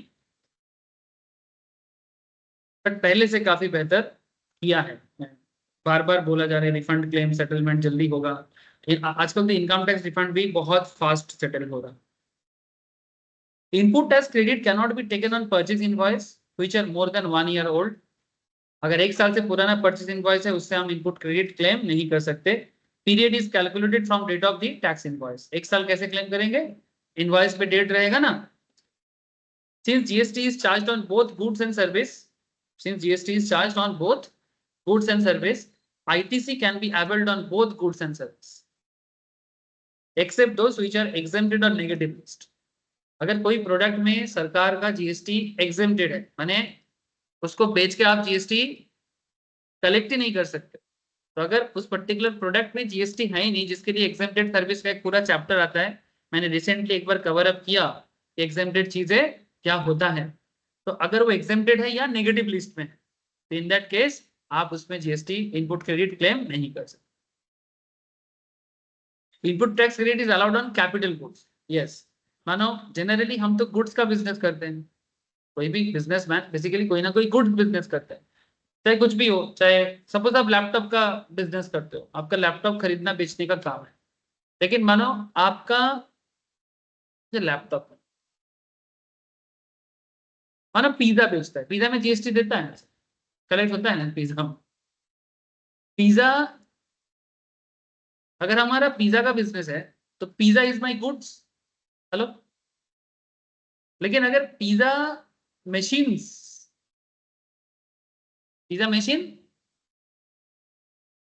is my capital goods, ये अकाउंट्स कॉन्सेप्ट है सर, ये जो बात कर रही है अकाउंटिंग कॉन्सेप्ट। जो चीज का मैं बिजनेस करता हूं वो मेरा गुड्स कहलाता है, और उसी गुड्स को बनाने के लिए अगर मैं कोई मशीन खरीदता हूं तो उसे कैपिटल गुड्स, जैसे कि प्लांट एंड मशीनरी। अब पिज्जा दुकान में पिज्जा मशीन बेचने का काम थोड़ी होता है। डोमिनोज के जाके पूछेगा आप पिज्जा मशीन बेचते हो, हाँ? या पिज्जा हट में जाके पूछेगा sir do you sell pizza machine, actually मुझे एक पिज्जा का दुकान खोलना है। या फिर आपका ये मशीन जिसमें आप पिज्जा सेक रहे हो, क्या बोलते हैं इसको, जहाँ पिज्जा सेक रहा है, लाइक माइक्रो ओवन टाइप्स है ना, पिज्जा ओवन कितने का है, हाँ पूछोगे? अरे वो पिज्जा ओवन नहीं बेचता, वो पिज्जा बेचता है, और पिज्जा ओवन उसका कैपिटल गुड्स है, याद रहेगा। हाँ, तो अगर कोई कैपिटल गुड्स आप अपने बिजनेस पे ला रहे हो ना, उस पे भी तुम जीएसटी देके ला रहे हो, तो वो जीएसटी तुम क्लेम कर सकते हो, but there are certain rules. अगर तुम कैपिटल गुड्स में जीएसटी क्लेम करेगा तो फिर उस गुड्स में डिप्रिसिएशन क्लेम नहीं कर सकता, और अगर डिप्रिसिएशन क्लेम करेगा तो जीएसटी क्लेम नहीं कर सकता। ठीक है, अब देख लो कहाँ सुविधा होगा, जहां सुविधा है वहां पर।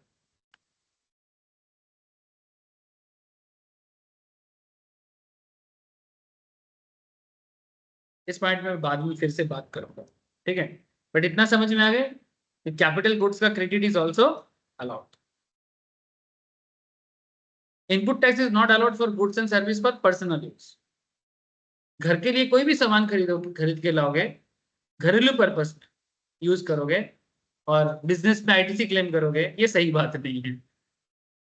हाँ कोई कर सकता है थोड़ा बहुत, लेकिन ज्यादा करने से मैंने घर का सारा, मैंने आपका मानो से फॉर एग्जांपल,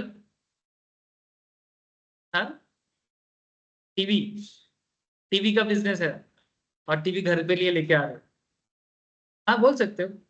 मैंने बेसिकली आपका टीवी का बिजनेस है और आप टीवी घर के लिए भी लेके आ रहे हो, in that case it will benefit you कि भाई आप एडजस्ट कर सकते हो उसका जीएसटी को, लेकिन हर केस में ऐसा संभव नहीं है। जहां तक पॉसिबल है वहां तक हो सकता है, एक रिजनेबल जगह में तक हो सकता है।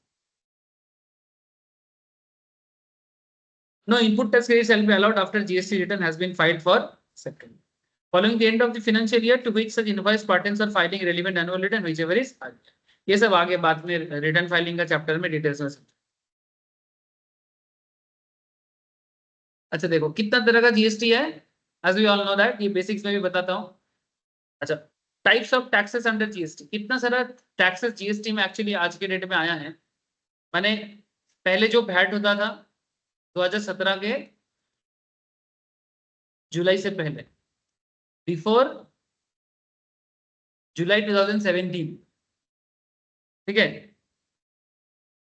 उससे पहले भी जब सामान खरीदा जाता था वैट देना पड़ता, और उस टाइम पे जो भी इनपुट क्रेडिट होता था वो वैट का होता, वैट होता था, सेंट्रल सेल्स टैक्स होता था, एक्साइज ड्यूटी होता था, सर्विस टैक्स होता था, इंटरटेनमेंट टैक्स होता था, ये सब टैक्स को जीएसटी में कन्वर्ट करते हैं। ये सब बातें डिटेल्स में मैंने एक बार बेसिक्स में भी पढ़ा के रखा। हाँ नहीं सर अभी ये सब बिल्कुल नहीं, सीएसटी तो अभी भी बिल्कुल नहीं है। एक्साइज ऑलमोस्ट ना के बराबर, एक्साइज जहां जहां है सब जीएसटी में कन्वर्ट हो गया। सर्विस टैक्स तो टोटली खत्म हो गया, वैट और सर्विस टैक्स टोटल में एबोलिश हो गया। एंटरटेनमेंट टैक्स भी कंप्लीटली खत्म। वैट सिर्फ 2-3 चीजों में अभी भी लगता है, अल्कोहल, पॉपुलर प्रोडक्ट में से अल्कोहल पे, अल्कोहल फॉर ह्यूमन कंजम्पशन, माने हम लोग इंसान जो दारू पीते हैं, ठीक है, समझ रहे हो, ठीक है, अल्कोहल फॉर ह्यूमन कंजम्पशन नहीं, एक्चुअली अल्कोहल 2 टाइप का होता है। सबसे ज्यादा अल्कोहल का यूज मेडिकल पर्पस, समझ रहे? इसीलिए तो मेडिकल दुकान में क्या लिखा था, सबसे ज्यादा अल्कोहल का यूज मेडिकल पर्पस में। होम्योपैथी दवाई खाया है कभी? हाँ, तेरे घर पे ही तो है, बुआ ही तो है, तो बुआ को पूछना, ठीक है, कि बुआ जो ये जो दवाई आपके पास जो दवाई है, आप जो दवाई सबको लिख के देते हो, ये क्या है?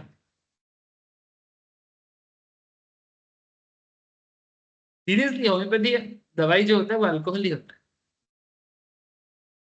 उसका पूरा बेस अल्कोहल है, पूरा बेस अल्कोहल के साथ मेडिसिनल कुछ प्लांट्स वगैरह मिक्स करके, ठीक है, होम्योपैथी मेडिसिन बनता है। तुम कोई भी होम्योपैथी मेडिसिन का एक दवाई का पैकेट घर पे तो होगा, बुआ के पास तो होगा रे बाबा, भर्ती होगा, है ना, उसको उठा के कभी उसका कॉम्पोजिशन रीड कर, कितना परसेंटेज अल्कोहल है चेक कर।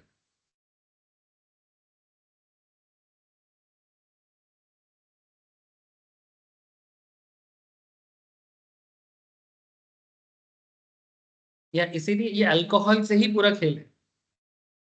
तो मेडिसिनल पर्पस का जो अल्कोहल बिकता है वो नॉर्मल बिजनेस कैटेगरी में आता है, बट जो ह्यूमन कंजम्पशन वाला अल्कोहल है, जिसका टीवी में एडवर्टाइजमेंट देखते हो, है ना, जब मिल जाए 3 यार, है ना, बैकपाइप सोडा, है ना, रॉयल स्टैग, है ना, टीवी में ऐड देता है, मैं बोलूंगा तो बोलेगा सर दारू का ऐड दे रहे हो, मैं तो खुद बिल्कुल टच ही नहीं करता सर, ठीक है, लेकिन आजकल सब अलग ही लेवल का है, सब जानता है, लेकिन जान लो सर, अल्कोहल ये पढ़ाया जाता है आपको, मैं क्या बोलूं, ठीक है, ह्यूमन कंजम्पशन फॉर अल्कोहल जो है, उस पे स्टेट गवर्नमेंट वैट लगाता है, जनरली वैट नहीं है, पर स्टेट गवर्नमेंट के लिए ह्यूमन कंजम्पशन वाला अल्कोहल में अभी भी वैट को रखा गया, और वो वहां पर अपने मर्जी से वैट रेट बढ़ाता कमाता रहता है, ठीक है, मन करे तो 35%, मन करे तो 40%, मन करे तो 30%।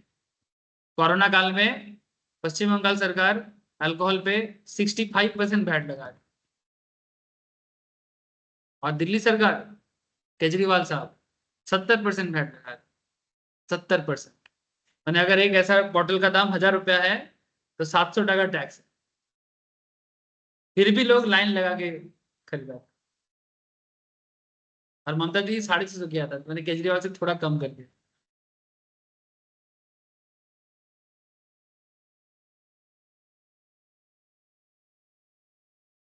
दिल्ली में, दिल्ली के शराब की दुकानें क्या बंद करेगा, वो तो दिल्ली में शराब का दुकान खोल रहा था, वो तो शराब का मॉल खोल रहा था, कैफेटेरिया, इट्स लाइक अभी शराब का दुकान कैसे है, देखने में डर लगता होगा, जेल खाना लगता है ना, देखने में डर लगता है कि ऐसा लगता है बच्चा लोग नहीं जा सकता, डर लगता है, मैं तो आज तक कभी नहीं गया, सीरियसली, इतना बड़ा हो गया, आप लोग तो जाना ही नहीं चाहिए, मैं इतना बड़ा हो गया सर, मेरे को तो कोई रोकने वाला नहीं, मैं आज तक कभी भी उस काउंटर के अंदर गया ही नहीं, कभी अभी इवन किसी दोस्त अगर कभी मानो मेरा फ्रेंड लोगों के साथ भी अगर कभी ऐसा हो गया, मैं कभी बैठता नहीं, लेकिन फिर भी दोस्ती के साथ कभी कभी करना पड़ता है, भाई बैठ जा 2 मिनट, है मेरे तुम लोग फालतू चीजें करते हो, नहीं बैठ, जो भी हो, तो बोलता है चल ना जाएंगे, नहीं नहीं, उधर तो मैं बिल्कुल नहीं जाऊंगा, चल बाइक लेके जाता हूँ, गाड़ी लेके जाता हूँ, लेकिन मैं गाड़ी में रहूँ, मेरे को ना पता नहीं एक अलग सा फील आता है, अपने आप को थोड़ा सा गंदा फीलिंग आता है, ठीक है, सो आई होप यू अंडरस्टैंड। सो तो दिल्ली में केजरीवाल जो कर रहा था वो क्या था जानते हो, वो बोलते जैसे जैसे स्टारबक्स जैसे है, सीसीडी जैसा है, कैफे कॉफी डे, स्टारबक्स, वैसा अल्कोहल का वैसा स्टोर बनाएगा, और उसके लिए काफी लोगों से पैसा लिया था, मैंने फॉरेन स्टाइल अल्कोहलिक सिस्टम बनाना चाह रहा, और उसके लिए दिल्ली कॉन्स्टिट्यूशन में कोई एक्ट है नहीं, हमारे देश में इसके ऊपर बैन है सर, क्योंकि हमारा देश ऐसे ही गर्म देश है ना, हमारे देश में ऐसे खुलेआम तुम अल्कोहलिक बेवरेज बेचोगे ना, ये हमारे देश के लिए बहुत ही खराब बात हो सकता है, क्योंकि हम जिस तरह का ह्यूमिड कॉन्सेप्ट में रहते हैं, तो हमारे लिए अल्कोहल बहुत खतरनाक है। तो foreign country specially European Nations में अल्कोहल का क्या है, वो लोग ठंडा एरिया में रहते हैं, तो उनके वहां पर थोड़ा बहुत अल्कोहल ऐसे भी जरूरी हो जाता है, जरूरी हो जाता है। हाँ, ट्रेडिशन इसीलिए है बिकॉज शरीर को गर्म रखना होता है। अब -30 डिग्री टेम्परेचर में तुमको अगर इमीडिएट लेवल पे करना है, जैसे ये जो मैं आपको बोला कि होम्योपैथी मेडिसिन है ना, इसका तुमको फीवर का दवाई मांगो अल्कोहल बेस करके ही तो देगा, ताकि तुम्हारा शरीर अंदर से थोड़ा गर्म करे। तो ये बेसिकली वहां का एक ट्रेडिशनल प्रैक्टिस है टू सर्वाइव। हाँ देता है, एग्जैक्टली वाइन देने का एक कल्चर है ना। तो वो कल्चर वहां से आता है। अब तुम यहाँ पर कृष्ण भगवान को वाइन चढ़ाएगा क्या? कल रथ यात्रा है, जगन्नाथ देव को वाइन देगा।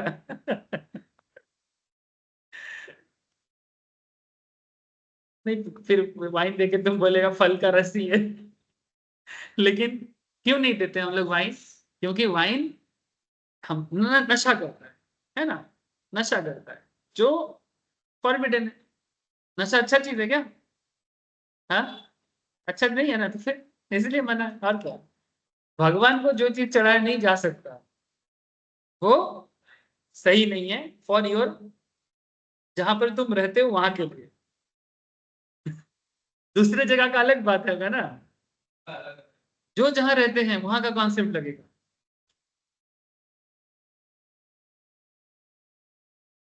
उसमें से सब सॉल्यूशंस निकल के आ जाता है, क्या है क्यों है और कितना साइंटिफिक है। देखो, तो ये सब टैक्स को मार्च कर दिया, लेकिन अल्कोहल में रखा और किस में रखा, इंपॉर्टेंट पेट्रोल पे रखा। पेट्रोल पे स्टेट गवर्नमेंट 30% वैट लगा। स्टेट गवर्नमेंट पेट्रोल पे, पेट्रोल डीजल पे 30% वैट लगा। लेकिन अदरवाइज वैट कॉन्सेप्ट कंप्लीटली खत्म हो चुका है। तो ये सब खत्म करके कौन सा जीएसटी आया? SGST, CGST and IGST. SGST मैंने ममता दीदी का टैक्स, हाँ, सीजीएसटी मैंने सेंट्रल गवर्नमेंट का टैक्स, और आईजीएसटी मैंने सेंट्रल गवर्नमेंट को ही जाता है, बाद में वो स्टेट को रेमिट करता है। बेसिकली जब दो स्टेट के बीच में, अलग अलग स्टेट के बीच में ट्रांजैक्शंस हो तो उसे आईजीएसटी के रूप में लिया जाता है, और फिर सेंट्रल गवर्नमेंट स्टेट गवर्नमेंट को उसका हिस्सा रेमिट करता है। मैंने अगर पश्चिम बंगाल उड़ीसा के साथ कुछ डील करेगा तो जनरली डेस्टिनेशन बेस्ड टैक्स है, मैंने टैक्स कलेक्शन होना चाहिए ओडिशा को। अगर ओडिशा से बंगाल में कुछ जाते हैं तो टैक्स कलेक्शन होना चाहिए बंगाल को। लेकिन इसका जो जीएसटी सरकार के पास, मैंने सरकार का जो ऑफिशियल वेबसाइट में जब कलेक्शन होगा वो सेंट्रल के अकाउंट में जाएगा, फिर सेंट्रल का अकाउंट उसको बाद में रेस्पेक्टिव स्टेट को रिमिट करता। अब इसी मुद्दे पे ना एक कॉन्सेप्ट डेवलप होता है, यूटी जीएसटी बेसिकली स्टेट के बदले में हो सकता है। हाँ सर, यूटी जीएसटी स्टेट के बदले में हो सकता है। माने when there is no state, if that particular portion is union territory, then वहां पर स्टेट जीएसटी की जगह यूनियन टेरिटरी जीएसटी चार्ज किया जाता है। जैसे कि अंडमान में, नहीं दिल्ली में जीएसटी जीएसटी के रूप में ही लगता है। तो दिल्ली भले यूनियन टेरिटरी है बट एक कंप्लीट स्टेट की तरह ही उसका फीचर्स। बाकी जो यूनियन टेरिटरी है वहां पर यूटी जीएसटी चार्ज होने का culture pure, like Andaman etcetera. Now ये हो गया सर जीएसटी का बेसिक कॉन्सेप्ट। अब इसके अंदर आपको एक इंपॉर्टेंट चीज दिखाता हूँ, हाउ टू अवेल आईटीसी। बहुत इंपॉर्टेंट बात कर रहे हो इसलिए पॉइंट को उठाया गया। टू पे आईजीएसटी, अगर आपको आईजीएसटी पे करना हो, एक input tax credit from IGST, CGST and SGST paid on purchase. माने अगर आप आईजीएसटी कब पे करते हैं? जब स्टेट टू स्टेट ट्रांसफर होता है, माने वन स्टेट टू अनदर। मानो अगर कर्नाटका से कोई सामान आप फ्लिपकार्ट से ऑर्डर करो, कर्नाटका से कोई सामान फ्लिपकार्ट से ऑर्डर करो, वहां पर जो जीएसटी दिखेगा ना वो सीजीएसटी एसजीएसटी नहीं दिखेगा। जैसे तमिलनाडु से मैं हर महीने मोटा मोटी एक चीज ऑर्डर करता हूँ, मेरा कुछ घर के लिए जरूरी चीजें, तो वो तमिलनाडु से आता है। तो जब भी आता है तो आईजीएसटी चार्ज कर। तो आप भी कभी ऐसा कोई बाहर के स्टेट से कोई चीज ऑर्डर करके देखो, आप देखना जो बिल आएगा, अगर वो ब्रांडेड है तो ऑब्वियसली, तो जब भी बिल आएगा वो देखना उसमें आईजीएसटी लिखा रहेगा। अगर 18% टैक्स है तो आईजीएसटी 18, अगर 12 है तो आईजीएसटी 12, तो वन स्टेट टू अनदर जब भी ट्रांजैक्शन होगा तो आप घर पे बिल चेक कर लीजिए, आईजीएसटी दिख जाएगा। लेकिन अगर सेम स्टेट के अंदर होगा, like WB to WB, WB क्या है? वेस्ट बंगाल,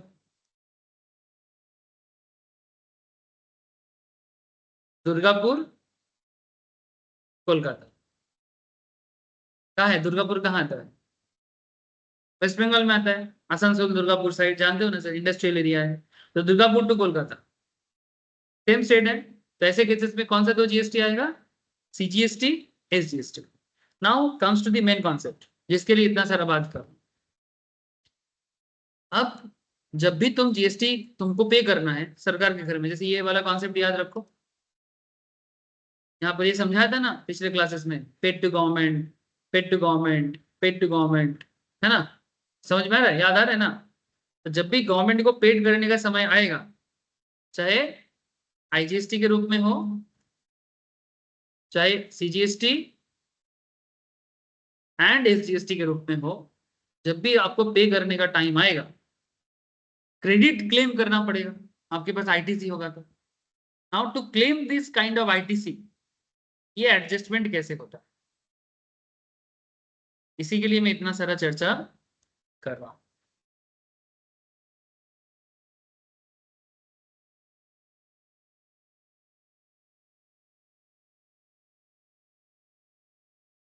देखा था, इसका मतलब वो मोबाइल तुमको कोलकाता के वेस्ट बंगाल के अंदर से ही आया था। अगर वो मोबाइल तुम्हारा किसी और स्टेट से आता तो तुम उसमें जरूर देखना आईजीएसटी आएगा।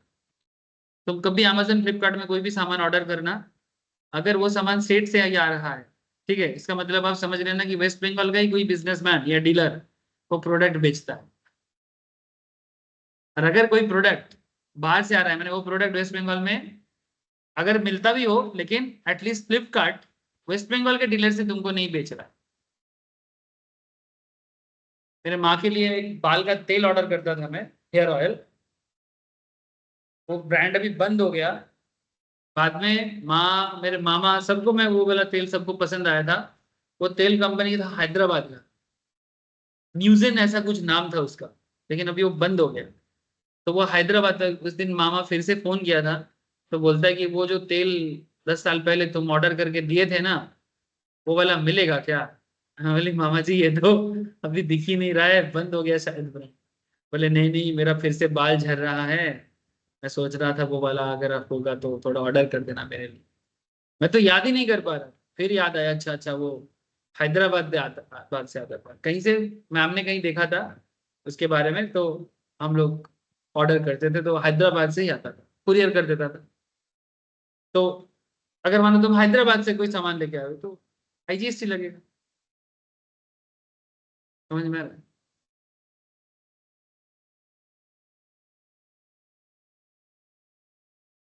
सो ना पॉइंट क्या है सर?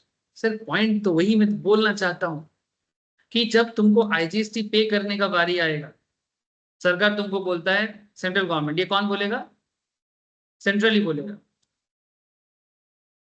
भाई पे करो हमको आईजीएसटी। तो अगर तुमको उस टाइम पे क्रेडिट अवेल करना है, तो तुम आईजीएसटी में अगर पुराना क्रेडिट है वहां से एडजस्ट कर सकते हो, अगर सीजीएसटी एसजीएसटी में है वहां से भी एडजस्ट कर सकते हो। Take input credit from IGST, CGST, SGST and paid, जो भी आप परचेज के टाइम पे पे किए। To pay CGST, take input credit from CGST and IGST paid on purchase. To pay SGST, take input credit from SGST and IGST paid on purchase. Sir यहाँ पर क्या मिसिंग है? यहाँ पर एक इंपॉर्टेंट चीज मिसिंग है।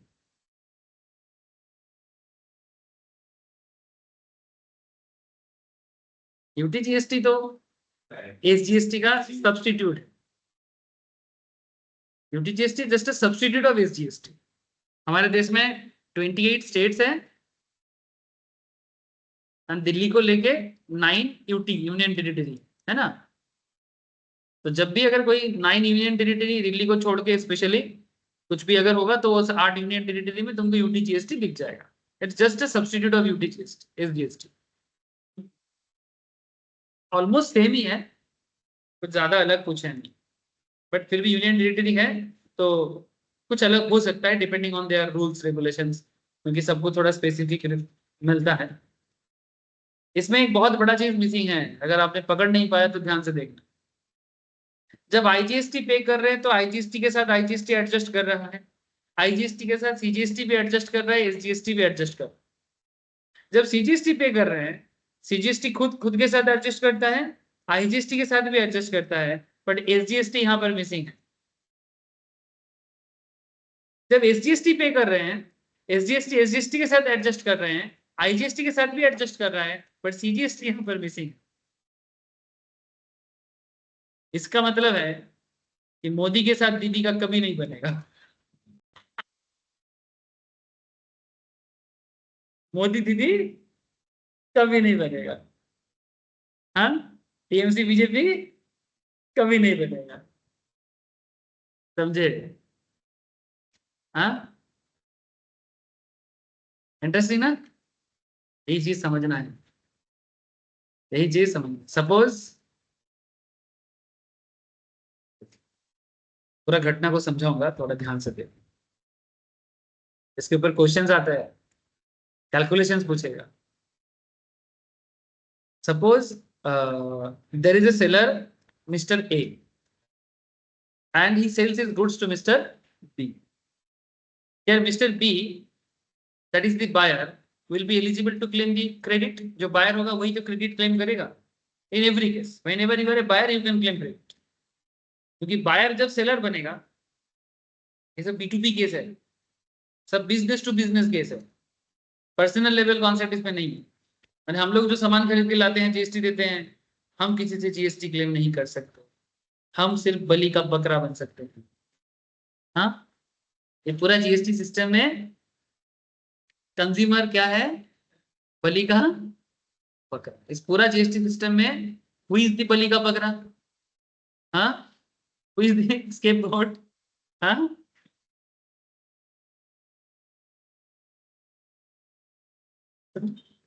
वो किसी का कुछ क्लेम नहीं करेगा, उसको सिर्फ देना है, पूरा का पूरा जीएसटी देना है। बाकी एक्चुअली ये पूरा खेल किनके बीच में है? बी टू इनके बीच में। नाउ यहाँ पर ए और बी मानो बिजनेस मैन ही है। हाँ, तो mister A and suppose there is a seller mister A, he sells his goods to Mr. B. Here Mr. B, that is buyer, will be eligible to claim the credit on purchase based on the invoice. Let's understand how. अब ये पूरा घटना कैसे software के अंदर होता है, just feel करो। फॉर्म नंबर थोड़ा बहुत चेंज हो सकता है टाइम टू टाइम, तो शायद इसमें थोड़ा 2A की जगह 2B ऐसा कुछ चेंजेस रिसेंटली आया है, वो जब मैं आपको फॉर्म बताऊंगा तब बताऊंगा। बट कॉन्सेप्ट इज राइट, पहले ऐसा था, थोड़ा पुराना ये कॉन्सेप्ट, नोट थोड़ा पुराना है, इसमें सिर्फ आपको नंबर थोड़ा डिफरेंट मिल सकता है, बट कॉन्सेप्ट वही है। Mister A sells goods to mister B, और अपने मानो जीएसटीआर 1 फाइल किया जिसमें अपने जीएसटीआर डिटेल्स सब सप्लाई किए। नाउ जीएसटीआर 1 में क्या दिखता है? Information from GSTR 1 gets reflected to GSTR 2A of Mr. B. Who is Mr. B? Mr. B is the buyer.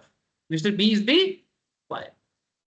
Now whatever Mr. A supplies, वो सारा फाइल किसमें किया? GSTR 1 में। पर GSTR 1 में जैसे ही मिस्टर ए फाइल किया, वो ऑटोमेटिकली कहाँ दिखेगा? मिस्टर बी के GSTR 2A के अंदर। तो data goes from GSTR 2A to GSTR 2। अब 2A से ये 2 में जाएगा आफ्टर बायर, जब बायर खुद उसको एक्सेप्ट करेगा।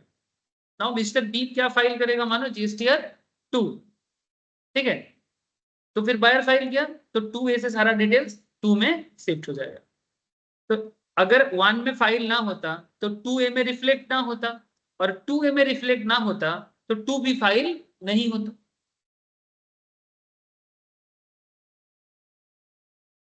Now amount of tax paid on purchase gets credited to electronic credit register, जो इलेक्ट्रॉनिकली दिखता है, जो मैं शायद लास्ट दिन एक बार आपको दिखाया था लास्ट क्लास में देखना, चेक करना, वहां पर मैं क्रेडिट लेजर निकाला था वेबसाइट से। Mr. B can start using credit against output tax liability to get refund. Step 1 होता क्या है? Mr. A will upload the details of all tax invoice issued in GSTR 1. Step 2, the details with respect to sales to Mr. B will auto-populate and get reflected in GSTR 2A. The same data will be pulled when Mr. B will file GSTR 2, that is details of inward supply. Step 3, Mr. B will then accept the details that the purchase has been made and reported by the seller correctly, and subsequently the tax paid on purchase will be credited to the electronic credit ledger. अब जिसका जिसका है बने credit ledger बने, basically जैसे accounting laser बनता है ना आप लोग अकाउंट्स में, तो सबका अपना अपने नाम पे जीएसटी का जो वेबसाइट है उसमें लेजर में दिखेगा कि किसके नाम पे क्या क्रेडिट है. मैं लास्ट दिन दिखाया था. ठीक है, तो तभी जाके आपको जब क्लेम करना होगा, इट्स लाइक जैसे फ्लिपकार्ट से सामान खरीद रहे हो. ठीक है, फ्लिपकार्ट ने बोला एवरी 1000 रुपीज परचेज करने से customer will get back 100 rupees. Every 1000 purchase में 100 रुपीज कैश बैक. ठीक है, और ये 100 रुपीज कैश बैक फ्लिपकार्ट के अंदर एक कॉइन मिलता है ना, क्या बोलते हैं इसको, सुपर कॉइन. ठीक है, सुपर कॉइन मिला. अब ये जो 100 रुपए का सुपर कॉइन है, और इसमें कॉन्सेप्ट इज लाइक 1000 में 100. अब नेक्स्ट टाइम जब तुम परचेज करेगा, ठीक है, तो तुम फ्लिपकार्ट को बोलेगा रुको Flipkart, I have super coin credit. समझे, बस वही है. यहाँ पर फ्लिपकार्ट तुमको एक नॉर्मल तरीके से दे रहा है, और यहाँ पर जीएसटी में ये नॉर्मल नहीं है, तुम पे करते हो बोल के तुमको सरकार क्रेडिट देता है, ताकि जीएसटी का बर्डन किसी एक के ऊपर पूरा ना हो, ताकि ये बर्डन शिफ्टिंग चलता रहे. और बर्डन शिफ्ट होने से किसी एक बिजनेसमैन के ऊपर पूरा दबाव नहीं आएगा, जो कि मैं आपको समझाया था. ना तो पूरा बर्डन मैन्युफैक्चरर लेगा, ना तो पूरा बर्डन डिस्ट्रीब्यूटर लेगा, ना ही पूरा बर्डन रिटेलर लेगा, ताकि पूरा बर्डन कंज्यूमर ले पाए. हाँ, पूरा बर्डन कंज्यूमर ले पाए. ठीक है, बिजनेसमैन को बर्डन नहीं, businessman will just pass on the burden. Manufacturer will pass on the burden to distributor, distributor will pass on the burden to retailer, and retailer will pass on the burden to the consumer. And ultimately at the end of the day, सामान के दाम के ऊपर जितना GST सरकार ने लिया, ठीक है, ये मैं समझा था ना आपको, paid to government 18,000, paid to government 2016, paid to government 4435, ये 18, 2016 और 4,435, ये सारा पैसा 24,000 रुपया प्रोडक्ट के दाम के साथ 1,35,000 का सामान में 24,000 का टैक्स जुड़ गए. अल्टीमेटली पूरा पैसा पब्लिक नहीं तो दिया, कंज्यूमर नहीं तो दिया. So it's basically easiness for businessman, but difficulties for customer.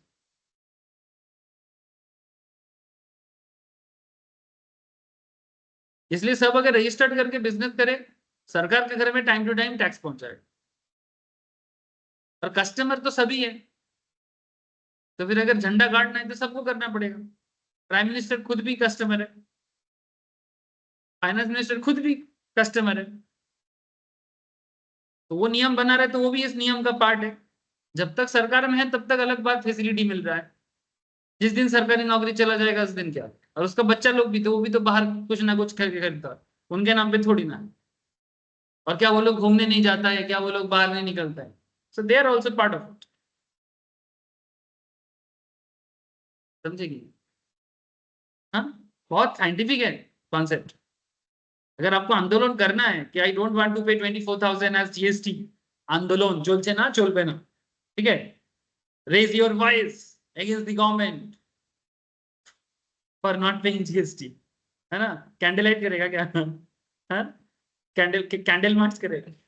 हाँ, चल आज विक्टोरिया में करते हैं, हाँ, पार्क स्ट्रीट में.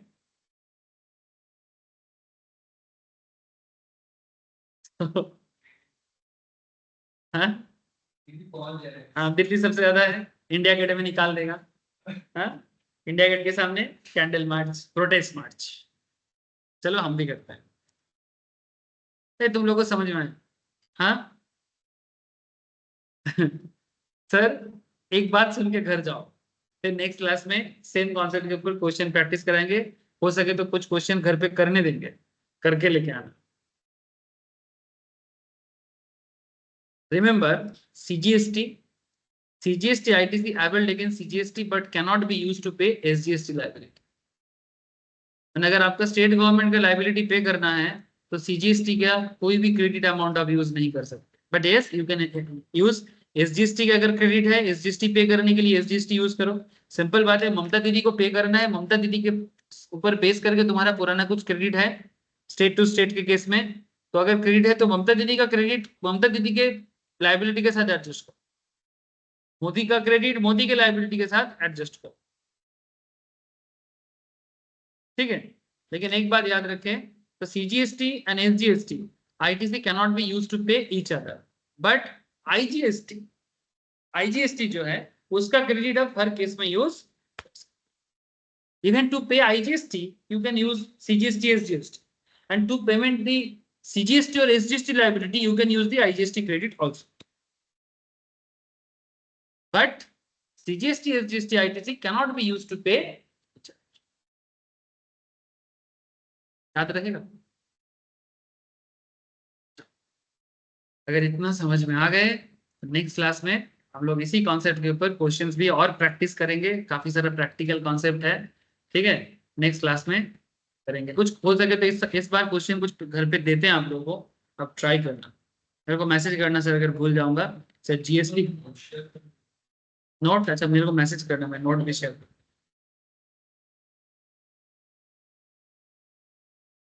ठीक है सर, এই সবাই বুঝতে পেরেছে? हाँ सर बाय। Yes, sir. हाँ sir. Okay sir, okay sir, okay sir. Sir, PDF টা পাঠিয়ে দেবেন স্যার। हाँ शॉर्ट नोट्स भेजेंगे। हाँ